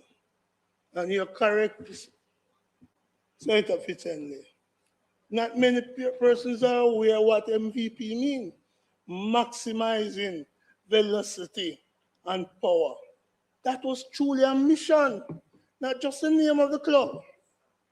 Because his entire life was constant improvement, maximizing the potential of our people. He showed that it could be done, and that's a lesson that we need to take from it. Not many believed in this enigma. But people like Bridget Foster, later Bridget Foster Hilton, and Michael Frater, they did. They believed in him. And it paid off for both of them, even to this day. Bridget became the first global 100-meter champion in the hurdles for Jamaica. Frater winning silver in 2005 in Helsinki. Frano did that. There was a time, President, when if a Jamaican ended in a final at the Olympics or world champion, that was a great achievement for a little country. Raymond Stewart, 100 meter, come 8th. Something to cheer about. Then came Frano, latest friend Glenn Mills, and they spoiled us. We were no longer cheering, reaching the final. Asafa ran 5th in a race, and we condemned Asafa because Frano and Glenn Mills and others led us to believe that this small country, if we entered a race and we didn't get the gold medal, we would have failed. There are many people, many nations would just be happy to be at the Olympics and the World Championship. But for us, Frano spoiled us in a good way because we wanted always to excel. The thing about Frano is that he searched for the unknowns, not the big stars, the unknowns. And then he made them well known. He not only made them medal winners, but he made them into professionals who were well rewarded financially. Did I say MVP was a business venture? And those who participate in MVP were rewarded financially as well. The names Asafa Powell, Elaine Thompson era, Shelley Ann Fraser, well later on, Tajay Gale, Rowan Watson, Kishian Thompson, Nishan Ebanks, Sharika Williams, Khalees Spencer Carter, and Christine Day were not names that many people knew. They didn't excel at champs, yet Frano found them, saw in them greatness, and made them champions. And to Frano and those, we say thank you. Among people under his charge were Sharon Simpson, Shelly Ann, and I remember the night when Shelly Ann came to the trials and won a new era because VC Campbell Brown was on her way out. And that's after Maureen before. Names like Jermaine Mason, Tia and Tina Clayton, they all were proteges of Frano, and he made them achieve their potential. While most veteran coaches ended up focusing on specific events, 100 meters, 200 meters, I like Bert Cameron, 400 meters. Frano was truly one of a kind.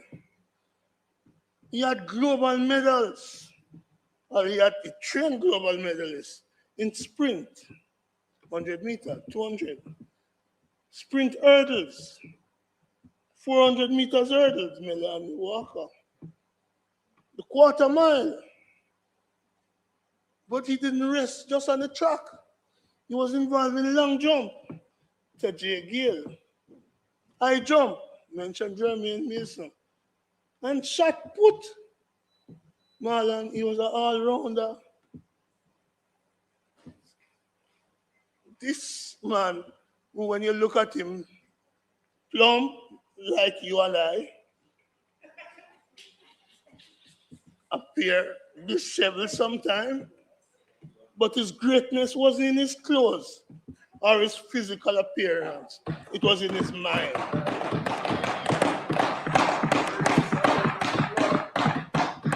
Athletes coached by Frano now have national records.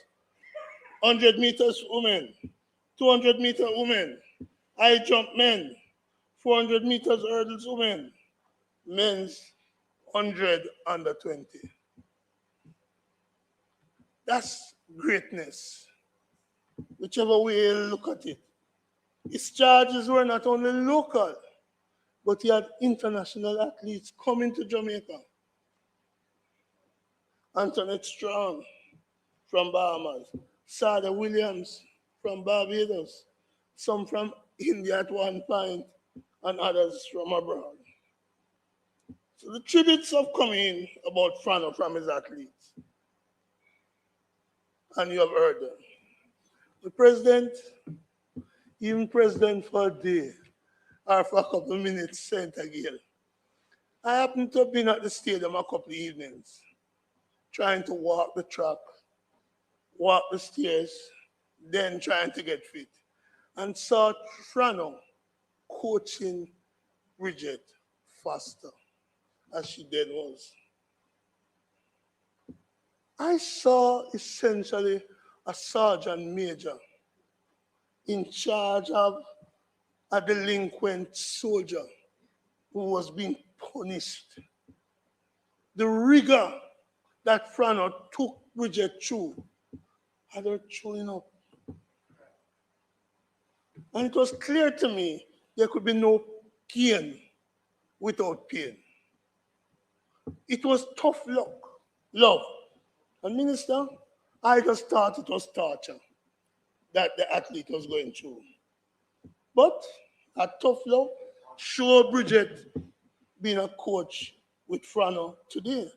She appreciated what he was doing in pushing her and maximizing her potential. And if I was related to Bridget, I'd have gone and attacked Frano because of what I saw him doing to that athlete. But that's the way we get success. What may be very significant, President, is that Frano has begun and started a legacy. He left a number of coaches behind. His brother Paul was there, people like Bruce James. But there are a number of people who came from the MVP stable who are now coaches and winning medals for Jamaica. In business, we call that succession planning. In politics, I think we call it dynasty making. But Frano hasn't just departed. He has left with us templates from which we can work. So I have mentioned Sharika much in this, but she's among the top sprinters in the world. I, like Senator Finson, believe there are some tributes we could best pay to Frano, to learn from him. And I start by saying, if we adopt the principle of continuous improvement, Frano wasn't one to rest on his laurel.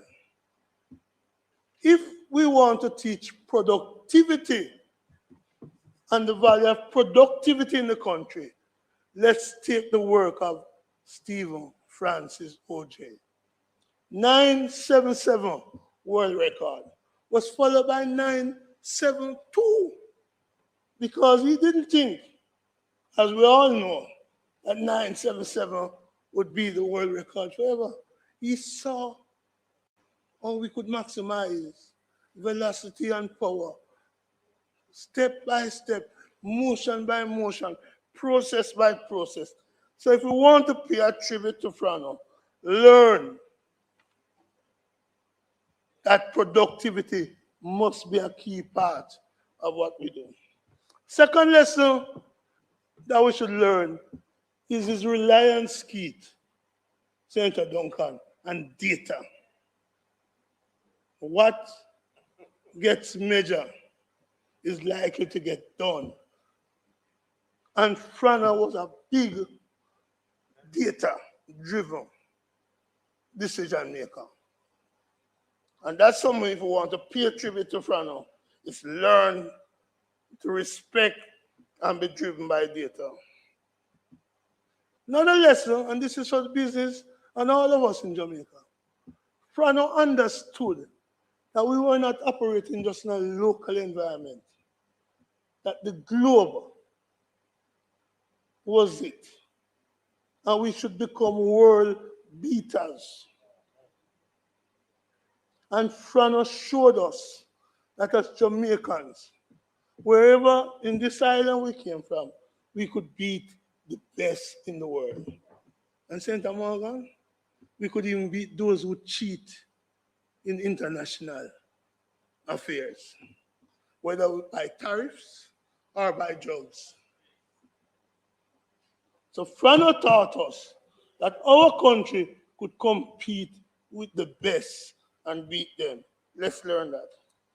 And like you, Senator Fitzhenley, I appreciate the fact that Frana was fearless.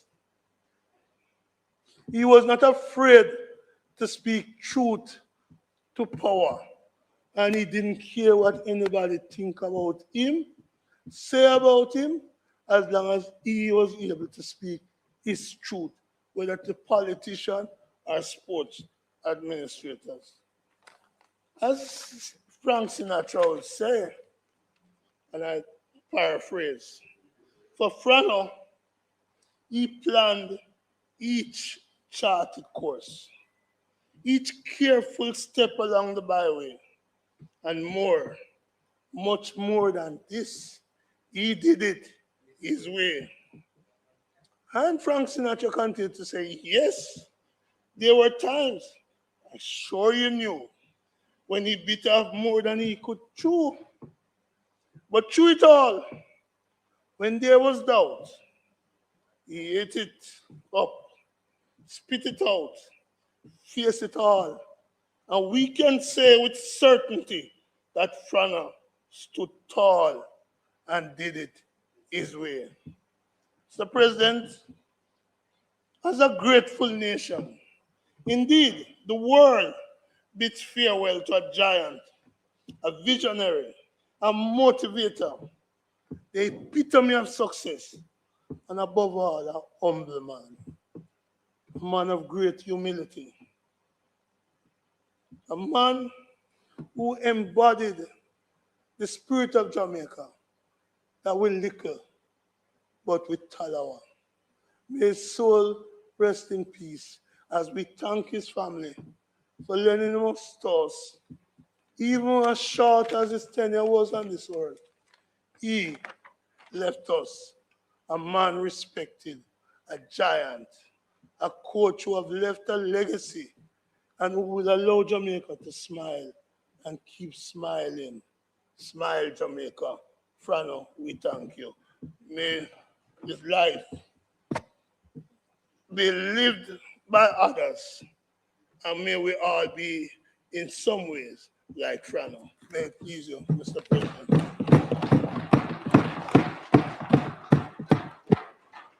Thank you, Senator Brown. And we will always reflect on your sprinting and your exercise part. Senator Tavares-Finson.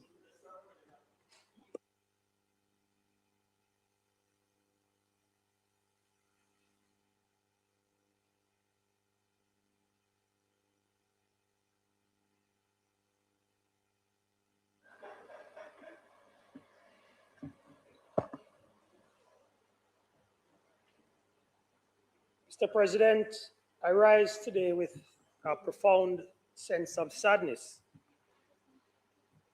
but also with immense gratitude to pay tribute to one of the greatest architects of Jamaican sporting excellence, the late coach Stephen Frana Francis. Today, Jamaica mourns not only the loss of an exceptional coach, but the passing of a visionary, a mentor, a nation builder, and a man whose life's work elevated our country to unprecedented heights on the world stage. There are individuals who participate in history, and there are those who indeed, Mr. President, shape it. Stephen Francis undoubtedly belonged to the latter. His contribution to Jamaica cannot be measured solely by medals, records, championships, or accolades. His true legacy lies in the generations of young Jamaicans whose lives he transformed through discipline, belief, opportunity, and excellence. Mr. President, when the history of global athletics is written, Jamaica will forever occupy a place of distinction. While our athletes become household names across every continent, behind many of those remarkable performances stood a quiet, brilliant strategist whose influence was felt in every stride they took. Stephen Francis revolutionized sprint coaching. His methods challenged conventional wisdom. His standards demanded excellence. His vision produced champions. As the founder and head coach of the MVP Track Club, he created an environment where talent was nurtured with scientific precision, uncompromising discipline, and unwavering belief in the potential of Jamaican athletes. He truly believed that. Many considered him unconventional, Mr. President. History has proven he was simply ahead of his time. And many others who proudly wore the black, green, and gold. Each athlete possessed individual talent, but Stephen Francis helped transform talent into greatness. He understood that speed alone was never enough. Greatness demanded sacrifice, character, and precision. Those principles became the foundation upon which he, Mr. President, built champions. Those champions, Jamaican. Mr. President, beyond the medals was the man. Those who knew Coach Francis often described him as deeply analytical, intensely committed, and fiercely protective of his athletes. He was never one to seek the spotlight.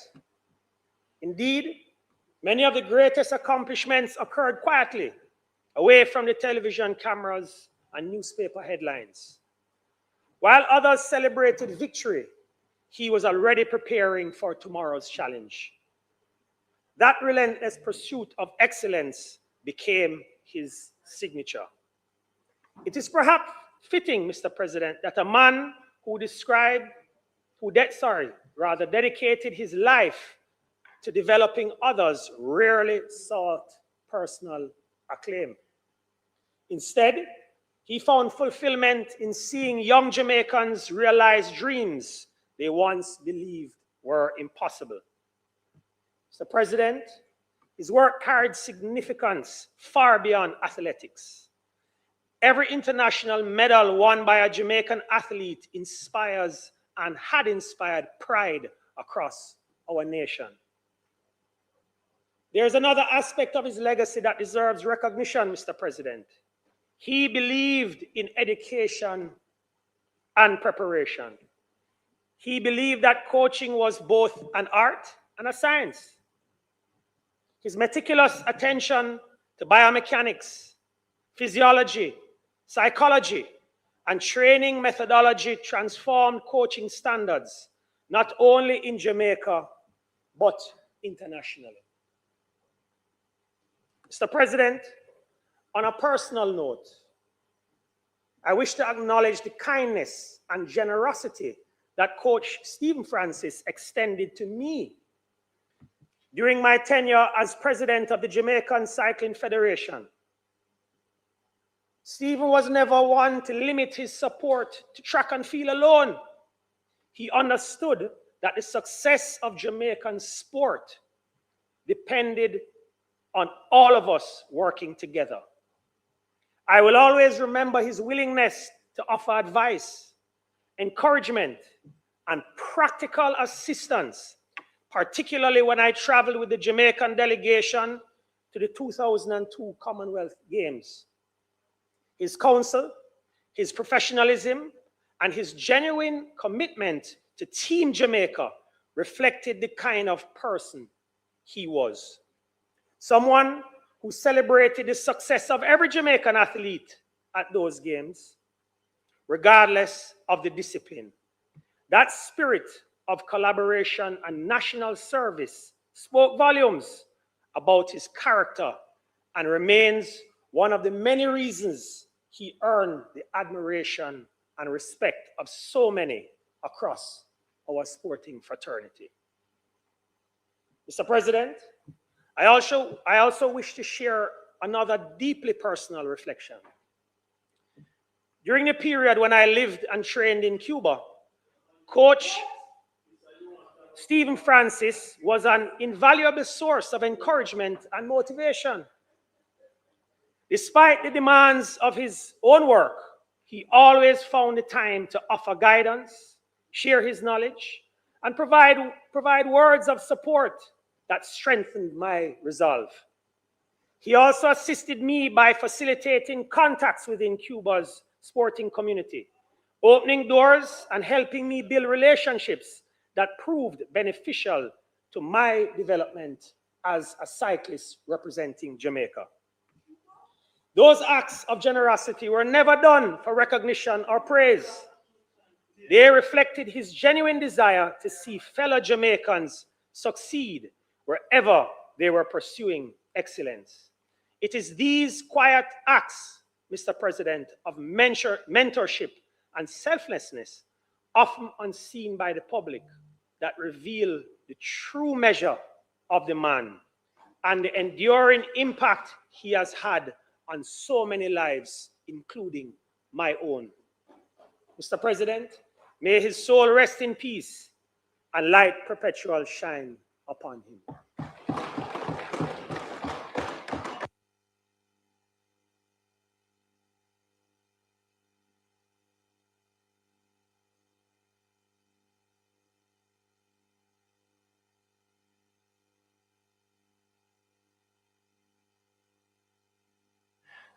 Thank you very much, Senator Tavares-Finson. Senator Morgan, you're on your feet for your brief remarks. Absolutely. Thank you. Thank you so much, Mr. President.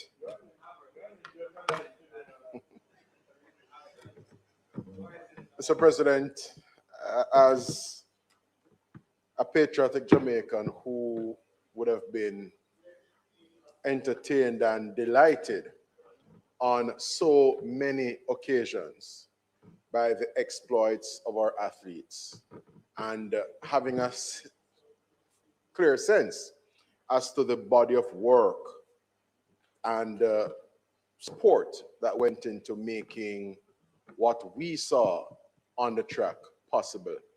It is an absolute delight for me to register my own thanks and pay tribute to the late Stephen Francis on his passing. He, as my colleagues have all mentioned, made a tremendous contribution to the development of track and field here in Jamaica. And Jamaica, in terms of our athletics program, is certainly better off for his life work. Mr. President, a couple years ago, when Kishane Thompson won the national championship, he, to the chagrin of many a person in media, and indeed to the surprise and perhaps dismay of many of us in the stadium as supporters, he made a beeline, Mr. President, for Stadium East. Indeed, he departed the stadium, and as we subsequently learned, he went to engage with his coach, Stephen Francis. That was a profound and memorable moment, Mr. President, because it was, unorthodox. Athletes, upon winning, would, revel in the moment, engage with the press corps, and, take the interviews and have all the photo ops and so on. But Kishane Thompson made a beeline for Frano. It speaks, Mr. President, for the relationship that they had, the relationship that Frano himself fosters in his athletes, and indeed what he meant to them. And I'm sure Kishane Thompson numbers among them. It was Senator Brown, Mr. President, who said something quite important. That on this matter, on this matter, Mr. President, Senator Brown made the observation that perhaps the most appropriate and fitting tribute to pay to the late coach, Stephen Francis, is to draw lessons from the life he led, to focus attention really on some key takeaways. And that's the context and backdrop against which I rise this morning.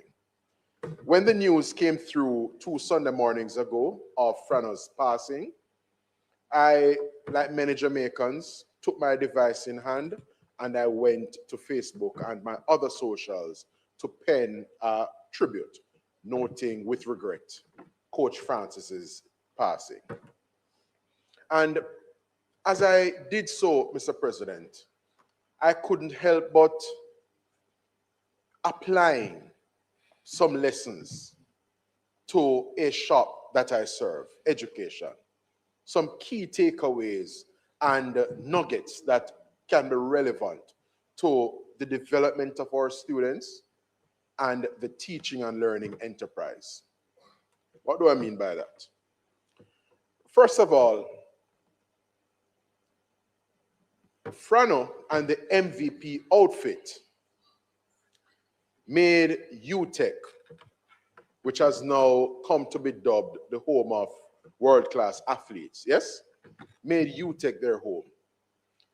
I, like Portfolio Minister, Senator Dr. the Honorable Dana Morris-Dixon, is delighted that our ministry played a role through UTEC in this instance in facilitating the emergence of MVP Track Club. It provided a home for the training of athletes and for their conditioning to become world beaters. And I must register the nation's thanks to UTEC and its administration, then its incumbent administration, for the continued partnership and support that they have given to the MVP track program, which has been serving Enterprise Jamaica well over the years, Mr. President. Indeed, so great has the collaboration between MVP and UTEC been that other proponents of the conditioning of athletes, other track clubs, have sought to make education facilities their base. There's a program at the Huey Bowl. I know there's work and training that goes on at GC Foster College and indeed at other parts of the island. And that's well, and I gather Jamaica College as well, because some athletes are conditioned there. I know Mrs. Fraser Price and current coach or former coach, Renata Walcott, make Jamaica College and the Ashenheim track their base for training. So as a ministry, we're delighted to be able to pour into our athletes and pour into their coaches in this way. And Frano did some sterling and pioneering work in that regard, and we'll register our gratitude for that. Mr. President, the observation, when we think of Frano, Coach Francis, the observation comes, and indeed it has been made in the Senate here this morning, that unlike others who will typically gravitate toward the dangling and nice and shiny objects. Coach Francis didn't necessarily go after the premier athletes, the superstars at champs, and those athletes that were deemed to be destined for greatness. In my own way, I would like to consider Frano Francis as having had an eye for talent. He knew how to spot a diamond, as it were, in the rough, because many of those persons we now celebrate nationally for blazing a trail and achieving much on the world stage are persons who would have come to coach Stephen Frano Francis and the MVP outfit, of which was associated as diamonds in the rough. And I consider that an important takeaway for our education system in a particular sense. For many in the teaching and learning enterprise, we will naturally gravitate to this, stellar student, this prodigy of sorts, the students who are self-directed and independent learners, and they are settled in the teaching and learning environment and they do well. But we have to implore our teachers generally, persons who come into contact with our children, to inculcate and develop that capacity to engage those learners who present before you for instruction, who are not necessarily, independent learners, and as a result will require additional support. They are proverbial, Mr. President, diamonds in the rough, because like the students who are the prodigies in the class, those students have potential, and they too, with the appropriate levels of support, nurture, and engagement, can go on to become a better version of themselves, certainly from a student performance and education outcome standpoint. So that's a clear takeaway for me. The whole fact that when we teach and develop students, adding value is an important consideration, and that's what we must place a premium on. This ability to take a student from point A to point B, add value to them, and make them better in terms of student performance, because that is what Frano did with his athletes. Not many persons would have known of Asafa Powell from Charlie Mount at the boys' champs level. We would have known of some of his contemporaries who went on to blaze a trail at champs, and then lo and behold, we didn't hear much from some of them after that. Now, another lesson is the trust that Frano fostered with his athletes. He believed in them and they believed in him. And that's an important lesson and assurance as well for our stakeholders in education to have and appreciate. In that, if you devise a system, as Frano did, that was athlete-centered and attention was focused in a holistic and empowering way on athlete development, it's important, a good takeaway, Mr. President, to be learner-centered, student-centered in how we impart instruction and how we approach pedagogy. Because being student-centered, believing in your student in the way Frano believed in his athletes, would be an appropriate way to foster trust and have them feeling that persons support them and believe in them, and of course they can go on to be optimal versions of themselves by way of applying themselves in the same way an athlete would do. Another key point here, Mr. President. As I mentioned just now, Coach Frano Francis didn't necessarily go for the star athletes coming out of champs. What he premised his program on was the whole business of application and discipline, just applying oneself with steely determination. It underscores the turn of phrase, Mr. President, that it is one's attitude and not one's aptitude that determines one's altitude. I want to repeat it. Based on how Frano did his work and the kinds of athletes on which he would place a premium, it is clearly one's attitude and not so much one's aptitude that determines one's altitude. And it is something I'd want to commend to our stakeholders in education, because applying oneself and doing the diligent and painstaking work, some of the work Senator Brown recounted just now, in terms of literally seeing an athlete having to throw up as a result of the rigorous regime that they were subjected to as part of the optimizing of speed and talent. Mr. President, Frano also distinguished himself as someone who provided sound advice to his athletes. And that, for me, is another takeaway and lesson in the development of our children generally, not least in the teaching and learning environment. What do I mean by this? Melaine Walker, Mr. President, it is said, when she went to Frano, an MVP, she had an outlook for herself and her own ambition and aspiration, and it was for the sprints.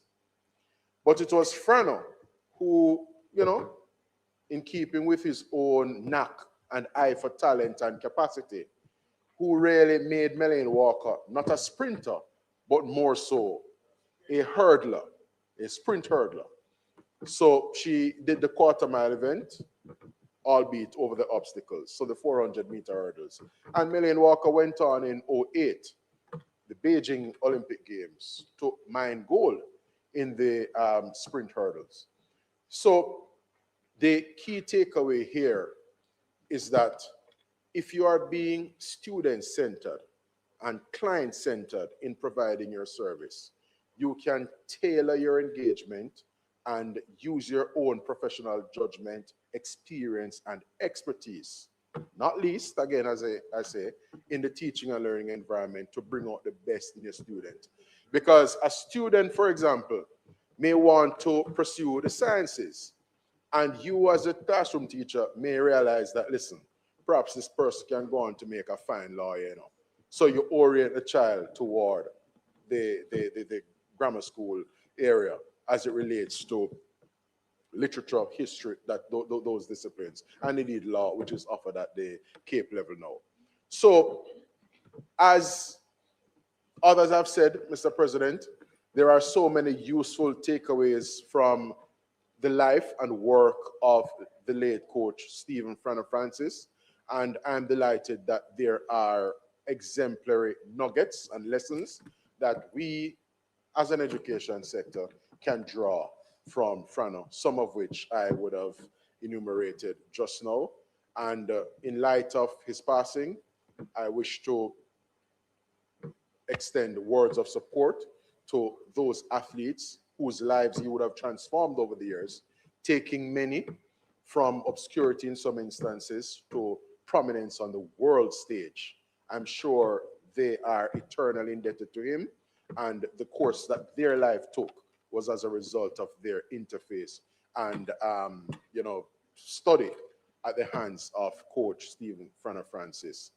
To his family, friends, and colleagues, and indeed those athletes who you would have conditioned over the years, Mr. President, I say be comforted by your good times with Coach Francis, and I trust that they all be comforted in this their hour of bereavement. And to Coach Francis, we bid him adieu, and as we do so, we wish for his soul peaceful rest and trust that perpetual light will shine on him. Thank you so much, Mr. President. Thank you very much. Minister, thank you, Senator Morgan. Minister and leader, today has been a reflective day, and it would be remiss of me as we close the tributes to former President Harding and Coach Francis. It would be remiss of me not to mention the fact that the lower house lost two stalwarts recently. And just very briefly to say that Dean Alexander Peart, who we call Deanie, was a 5-member term member of parliament who represented Manchester Northwest. He served the lower house from 89 to 2011. During that time, he was responsible for many ministerial portfolios, including local government, land and environment.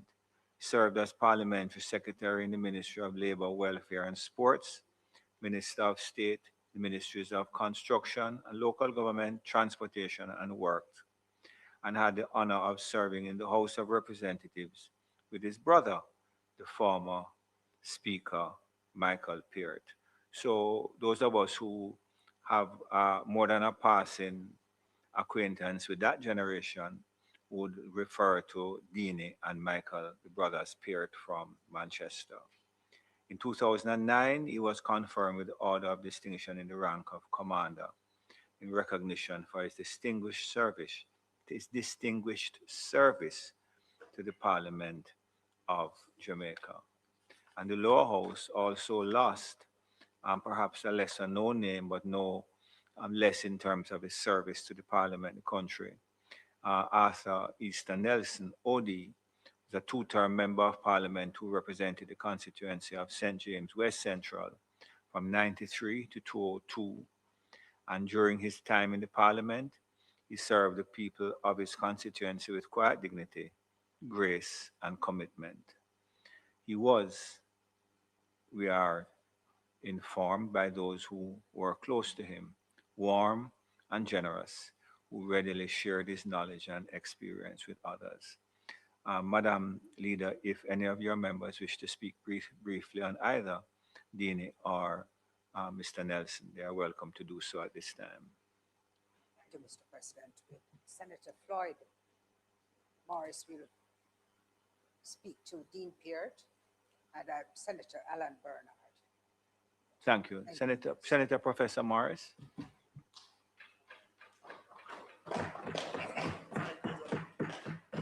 Thank you very much. You need the lectern? No, thanks. Thank you. I rise to make a contribution to pay condolences to the passing of a colleague and a friend and one who has given selfless service to our country. And Mr. President, I do so with great passion and as a friend of Deanie, because I have the distinction of being the only individual to serve with him as a minister of state in a ministry. And out of that came a bond that lasted upon till his death. And I went to see him the Thursday before he died. And we had a very interesting discussion, Mr. President. And so you can understand how touching it is for me based on our friendship. Mr. President, Dean Alexander Peart emanates from a political family that has given tremendous service to Jamaica dating back to his father, Ernest Peart, who was himself a minister of government. And also his mother, who served in the British Army as a recruit from Jamaica. And so their family knows nothing but public service. And one of the things that I am very pleased about is that in the entire history of public service, one can never point to an instant or an occasion where whether Dini, Mikey, or Ernest have been involved in any questionable activity in public service. And so when I became a minister of government in 2001, it happened at a time when my political mentor, Horace Clark, was exiting the political stage. And I tell you, if you want to do extremely well in politics, make sure that you surround yourself with good people. And Dean Peart was placed in the Ministry of Labor and Social Security in 2002. And I had the opportunity of working with him. And I make no bones to say, Mr. President, that he was the best minister that I have worked with in my entire 7 years in the government of Jamaica. Because, and I know that Abka will not say so loudly, but I've heard a lot of ministers of state complain right across the aisle about how ministers relate to ministers of state, because in some instance they feel a bit threatened and, you know, they sort of suppress the talent of their ministers of state. That was not the case with Dean Peart. Dean Peart made it known that the Prime Minister assigned a Minister of State with responsibilities in the ministry, and he's going to allow the Minister of State to do his work. And I learned a lot from him. And that led to the bond and the friendship that we have had over the years. And even though he was replaced in the ministry in 2003, we still maintained that relationship. I will tell you, Mr. President, to show the closeness that we enjoyed, after we lost the 2007 election, I had to leave the government house that I was living in Mona. And I had a dog who was very, very close to me. Very, very close. He was very jealous and very protective of me because he was trained.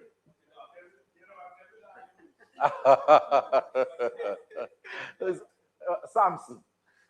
And so when I had to leave and go to my house that I had built on the other side of Mona, they said to me that, boy, we don't allow dogs to come in the community because of restrictions and so forth. I had a long quarrel with them because of the nature of the dog. So I had to give the dog away. And the person who I end up giving the dog to was Dini, because he used to come to the house and he was accustomed to the dog. And about 6 months after I went up to Dini's house. No, Dini had the dog, and once the dog saw me coming through the gate, the dog ran away from him and jumped on me as if, here comes my boss, here comes my master, you know, and but that was the nature of the friendship that Dini and I had. So, you know, I mean, Dini was a genuine human being. And that is why he never lost an election in his entire political career. He started out as councillor in 1986 and eventually became the mayor of Mandeville. And because of the nature of the representation that he offered in his parish council division, he ran as the member of parliament candidate for the PNP in 1989. And he won in 1989, he won in 1993, he won in 1997, he won in 2002, and he won in 2007. He has never faced defeat in his political career. And likewise, his brother, Mikey Peart, because of their commitment to building people.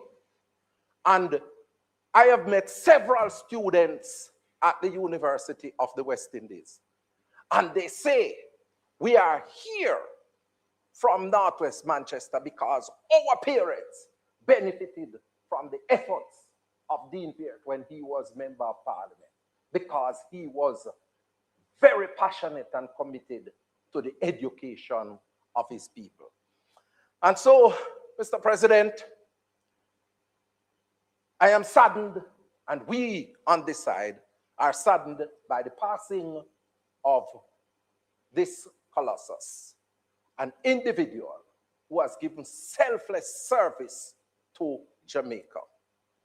And I am very happy that I had a long chat with him before his passing. And the conversation, Senator Lambert, was rotated around his personal love and appreciation for me. And he said, one of the things that I am happy for is that I live to see you become a professor at the university. And I said to him, I turned to him and said that I am happy that I am here to see your son, Kari, taking such good care of you.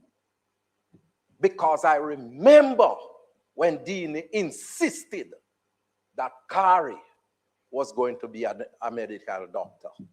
And he did everything that he could for Kari to be a doctor. And it was a joy, Minister, to see his last son taking such excellent care of him. That's why I say to us, invest in our children, and our children will take care of us. May his soul rest in peace.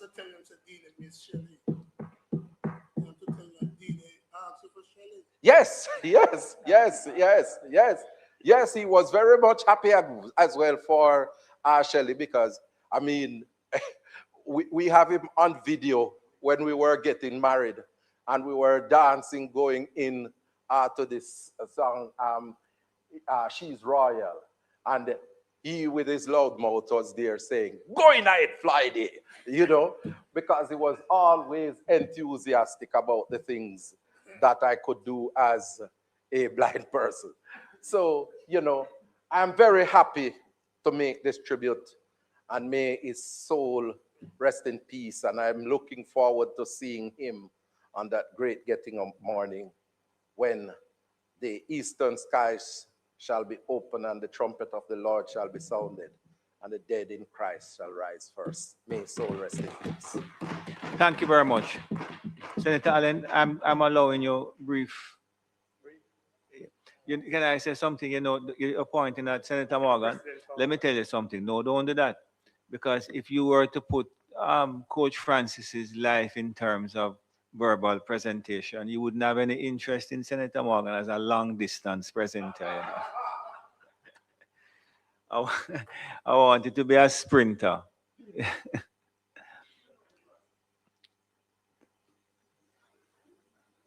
A cricketer.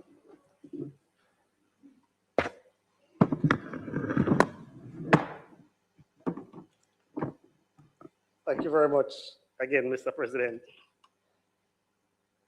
I rise to pay tribute to Arthur Nelson, Member of Parliament, former Member of Parliament for West Central, St. James.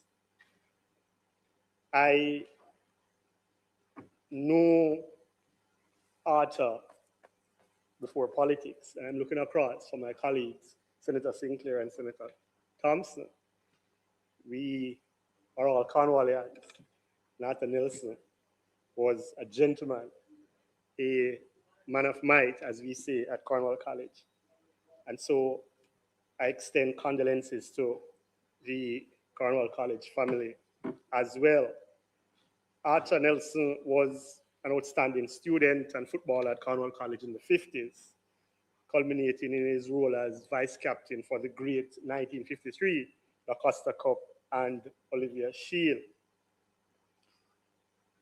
Arthur also gave great service to the school on the school board and as an executive of the Cornwall College Old Boy Association. I recall my last engagement with Arthur Nelson was in 2016. At that time, I was the vice president for the Cornwall College Old Boy Association Kingston chapter. And I would have organized a year group gathering. And again, even though the chapter in Kingston, we always gather in Montego Bay. And we were looking for a venue. Pelican, you use Pelican. No, we didn't use Pelican. Pelican is for the other people. Close enough, close enough. It was actually a river this time. And he graciously offered a venue that he was the proprietor for to host that event. And he came along, even though he was close to half a century ahead of us. He came along with his wife, sat with us, and we had an extremely enlightening engagement on Cornwall College and Old Boys politics. But Arthur Nelson's life in politics reminds us of his quiet strength and how power and ambition was demonstrated without being loud. As a member of parliament, Arthur Nelson was never the loudest voice in the room. He was not driven by spectacle or self-promotion. Instead, he earned the respect of those around him through humility, integrity, and an unwavering commitment to serve the people of his constituency and by extension, St. James. When he first contested the St. James West Central constituency in the 1993 general elections, he was a political newcomer. Yet he secured one of the most decisive victories ever recorded in St. James for a first-time candidate. That remarkable mandate spoke eloquently to the esteem in which he was held by the people. The people were not simply voting for a political party, they were placing their trust in Arthur Nelson. In Arthur Nelson, they saw family, they saw a man deeply rooted in this community, they saw a legacy of service that long predated his entry into electoral politics. They saw commitment, decency, and integrity.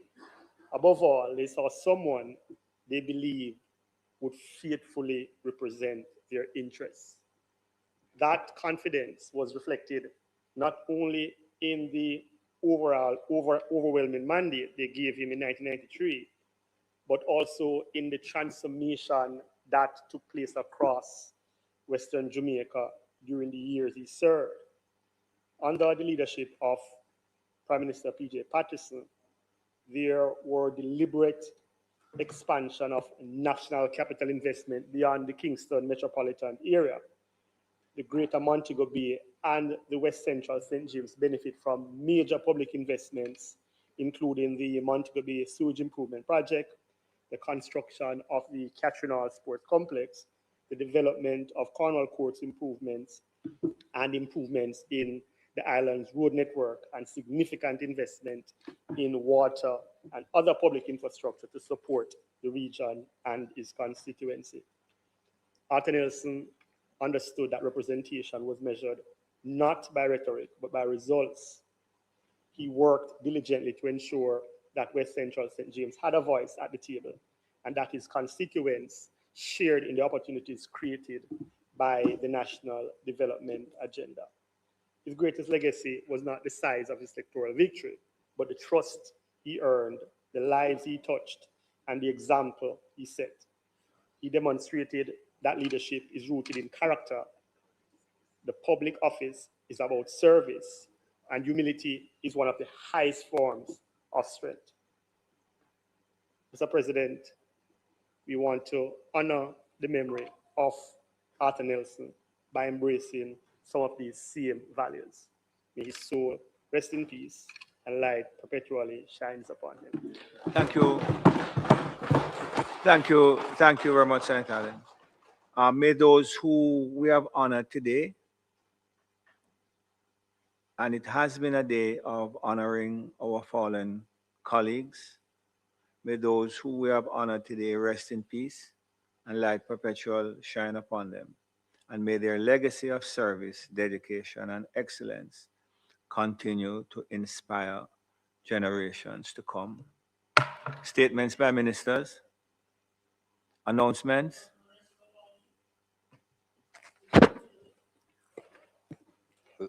Laid on the table of the Senate are the following: Auditor General's Department Certified Appropriation Accounts, Head 2011, recurrent, for the Accountant General's Department for the year 2022 to 2023. And by way of information, Annual Report of the Public Administration and Appropriations Committee for the period April 2025 to March 31, 2026, and Special Report of the Constituency Development Fund Committee of the House of Representatives regarding the sum provided for project execution and administrative arrangements for managing the fund. Thank you. Announcements. Bills brought from the Honorable House of Representatives.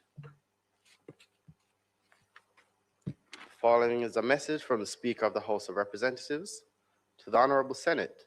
I have the honor to advise the Honorable Senate that on the 14th day of July 2026, a bill entitled An Act to Establish a Regulatory Framework for the Conduct of Mediation in Jamaica, including community mediation, to provide for the registration of mediators and the licensing and regulation of mediation service providers, to make provisions for facilitated contract negotiation, to give effect to the provisions of the United Nations Convention on the International Settlement Agreements resulting from mediation done in New York on the 20th day of December 2018, and to provide for connected matters, was passed in the House of Representatives with 2 amendments.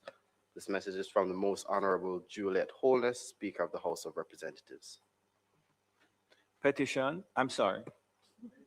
Mr. President, I signify my willingness to take charge of this bill. A bill shortly entitled the Mediation Act 2026 read a first time. Mr. President, I beg to give notice of second reading of the bill. Thank you very much, Minister. Petitions, papers, reports from committees, notices of motions given orally, questions and answers to questions, motions that may be made at the commencement of public business requiring notice, motions relating to the sitting of the Senate, motions for leave to introduce bills, the presentation of bills without the leave of the Senate first obtained, public business. Minister? Mr. President, indeed, today has been a very soft day. We have been able to do several tributes for persons who have contributed significantly to life in Jamaica, and it's also an honor to have heard from our poet laureate this morning. And as we had mainly tributes, and I'm in a poetry mood, Mr. Chair, Mr. President, if I just give you a few words from one of our poet laureate's poems, Before Winter, it reminds me of what we've been talking about today, where we're honoring persons. And it starts with, I imagine there's a place of deep rest, not in the resting, but after, when the body has forgotten the weight of fatigue. And he closes that poem by saying something that sounds so beautiful. I am helpless to this soft disappearing that some call sleep. I will stretch out and breathe. And so as we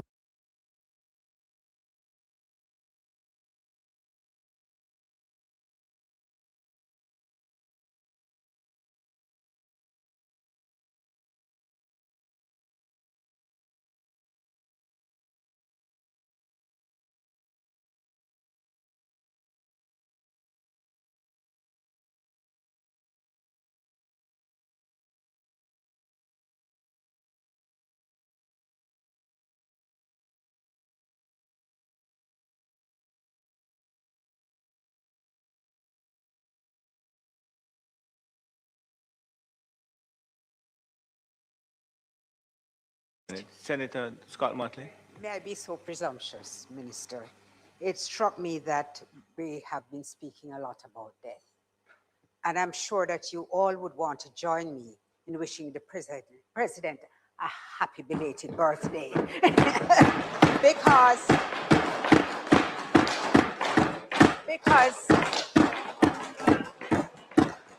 it,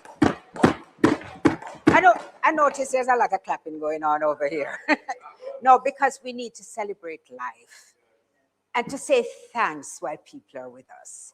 And we thank you for your service, Mr. President, your service to Jamaica, your service to this nation. We wish you long life and prosperity. Of course. But I wanted to take this moment just to acknowledge you, and I hope you had an amazing day. I receive that. I usually say to people on their birthday, keep healthy and safe. So I would always give the person a regard and say, oh, happy birthday, keep healthy and safe. And I got a message from someone, and I've changed my greeting going forward because it said, keep healthy, safe, and lucky. So I think increasingly we try to keep healthy and safe, but we kind of rely upon the luck a bit. Minister. Mr. President, we also want to say happy birthday to you. It's a belated birthday, but what's interesting is to hear the leader of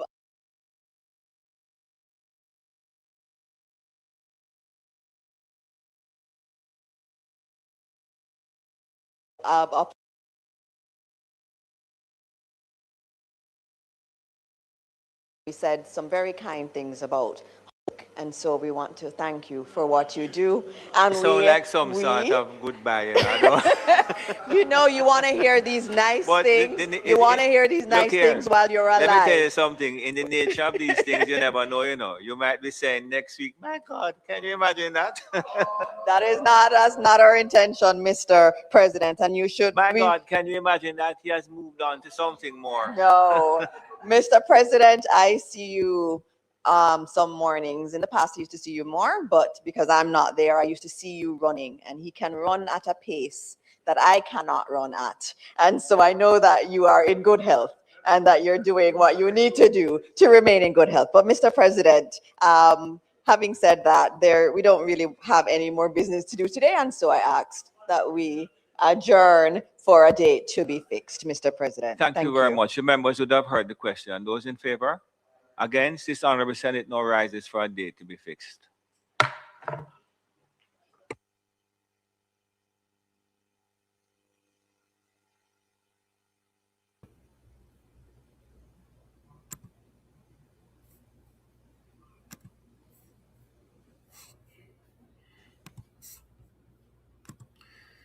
Good evening, everyone, and good afternoon, everyone. I also would love to say belated birthday to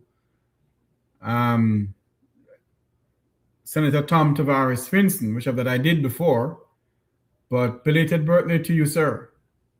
And I know you had a fabulous time on your birthday. May God continue to bless and keep you in all that you do. You're a great man, despite what may be said and despite what our Jamaicans may think of you.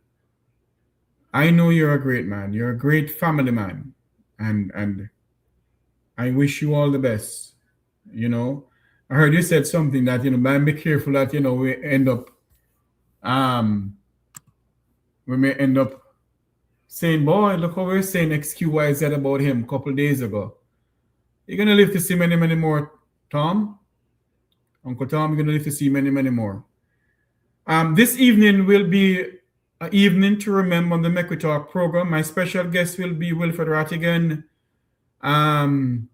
Rasclem from Irie Jam radio station. Will be speaking about the views of Jamaicans in the diaspora on Hurricane Melissa, and also the views of Jamaicans in the diaspora on the TNC program, where the Jamaican government is not really stepping up to the plate to assist Jamaicans who are being taken to other countries and Jamaicans who are languishing in prisons across the world. What is the Jamaican government doing about it? So we're going to have retired FBI agent Wilfred Rattigan, attorney at law. He'll be my special guest. And the talk show host Rasclem will be coming on with me this evening at 7 p.m. So until you hear my voice again, I'm Jeffrey Tavares saying so long. May God bless you. May God bless our island home, Jamaica land we love. Good evening.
Unity is strength.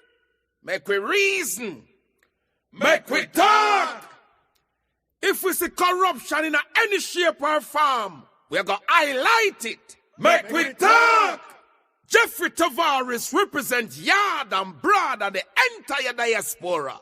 As long as it affects the life of our nation, uncover the truth. Make we reason. Make we talk. And we don't care about no vumva viva va. No upper echelon. Nobody is not above the law. As long as it not help Jamaica, make we talk. Make we talk. Unity is strength. Make we reason. Make we talk. If we see corruption in any shape or form, we're going to highlight it. Make we talk. Jeffrey Tavares represents yard and broad and the entire diaspora. As long as it affects the life of our nation, uncover the truth, make we reason, make we talk. And we don't care about no vumva viva va, no upper echelon, nobody is not above the law. As long as it not help Jamaica, make we talk. Make we talk. Unity is strength. Make we reason. Make we talk. If we see corruption in any shape or form, we're going to highlight it. Make we talk. Jeffrey Tavares represents yard and broad and the entire diaspora. As long as it affects the life of our nation, uncover the truth, make we reason, make we talk. And we don't care about no vumva viva va, no upper echelon, nobody is not above the law. As long as it not help Jamaica, make we talk. Make we talk. Unity is strength. Make we reason. Make we talk. If we see corruption in any shape or form, we're going to highlight it. Make we talk. Jeffrey Tavares represents yard and broad and the entire diaspora. As long as it affects the life of our nation, uncover the truth, make we reason, make we talk. And we don't care about no vumva viva va, no upper echelon, nobody is not above the law. As long as it not help Jamaica, make we talk.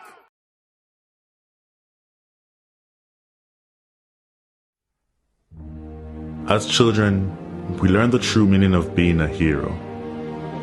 Being a hero requires great sacrifice for others, not just ourselves. We learned about the heroes of Jamaica's past and how much of themselves and their lives they had to give in building a nation we should be proud to call home. They believed in a Jamaica that was more than just a country, more than just an island, more than land surrounded by water. They believed in a dream of a free nation of people. A nation built on the foundation of their sacrifices.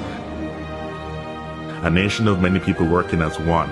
A nation that would continue to produce legends and nation builders that serve towards that vision. As children, we were also taught the national pledge, a solemn promise, an undertaking. I would like to believe Sir Hugh Sherlock, while writing this pledge, understood the vision and dreams of our heroes. It's clear being a hero is too much to ever ask any one citizen. Luckily, the pledge does not require heroics of any of us. It merely asks that we honor our heroes by striving to advance our nation and ultimately inspire the world, like they and many Jamaicans have done. It's important we remember those words. These words.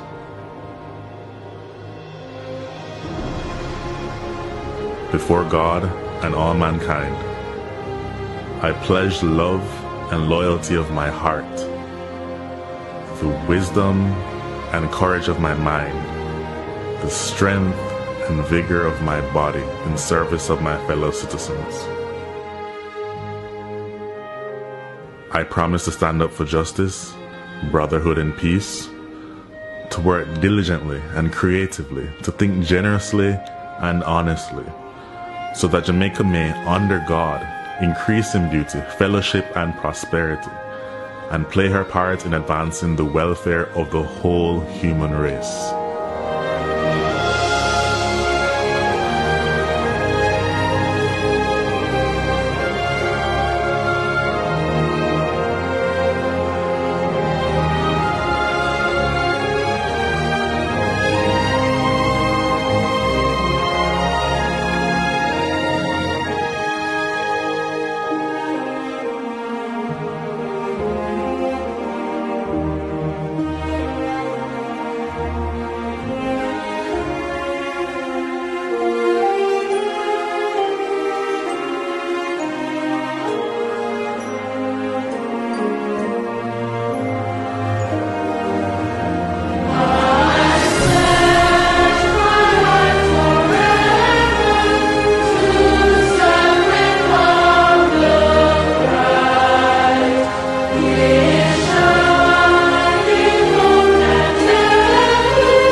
Jamaican born and raised on this land, maybe you will remember saying those words, singing that song in a classroom or some general assembly. If so, like me, you made a pledge. Somehow it seems like many of us have forgotten that. The crime and violence, the indiscipline and short-sightedness, the corruption, the lack of respect for our beautiful lands we are blessed with, and the waters that surround and nurtures us. We have to do better. Let us honor our heroes so that they would not have sacrificed so much in vain. I hope this video can make a difference to even one soul. If so, it would all be worth it. If you feel the way I do, share it. May my voice become yours. Thanks for watching.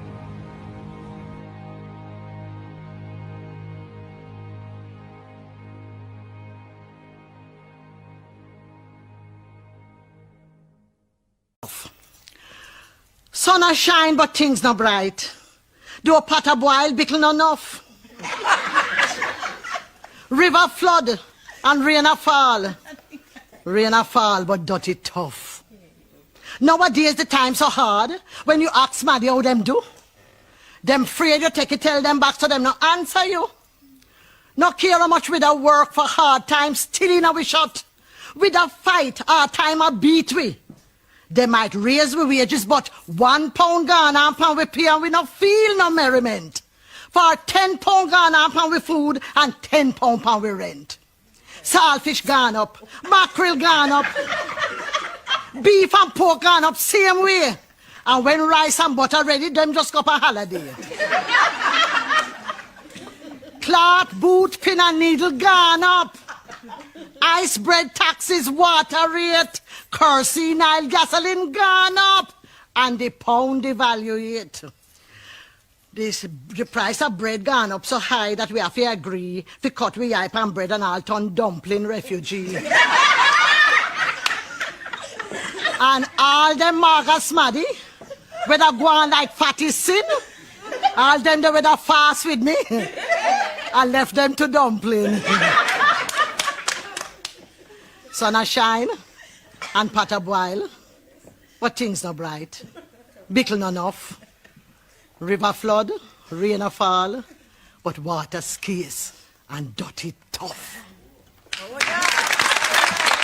A corrupt government cannot liberate the people. If the head of the stream is corrupt, the entire river will be also. I do not support corruption. Corruption takes money away from children's education. It deprives hospitals of basic necessities. It means that roads are not fixed. Corruption deepens inequality. It siphons off taxpayers' money to make a few cronies richer with the political connections instead of benefiting the people. This government has been doing everything it can to weaken and undermine the Integrity Commission, which is an institution that I designed as Minister of Justice and brought the legislation to Parliament to fight corruption in this country. I have said it before and I will tell you again. Jamaica cannot move forward without a government built on integrity that embraces principles of good governance in this country. How long must we continue like this? And every 5 years, we jump up like we're a bunch of idiots. I have never seen in all my entire 50-something years in this country see so much corruption. I saw it in the 1990s. But the 1990s is baby compared to this. This Andrew Holness government is one of the most corrupt political organization in the history of this country. This Andrew Holness administration is one of the most corrupt political administration in the history of Jamaica. I can repeat it again.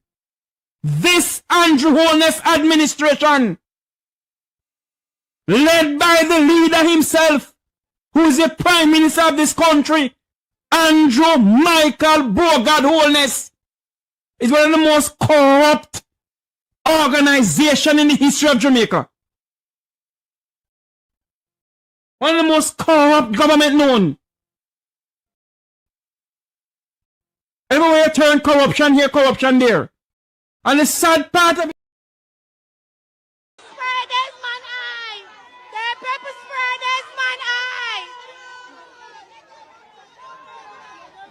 sorry. The pepper spray this man eye.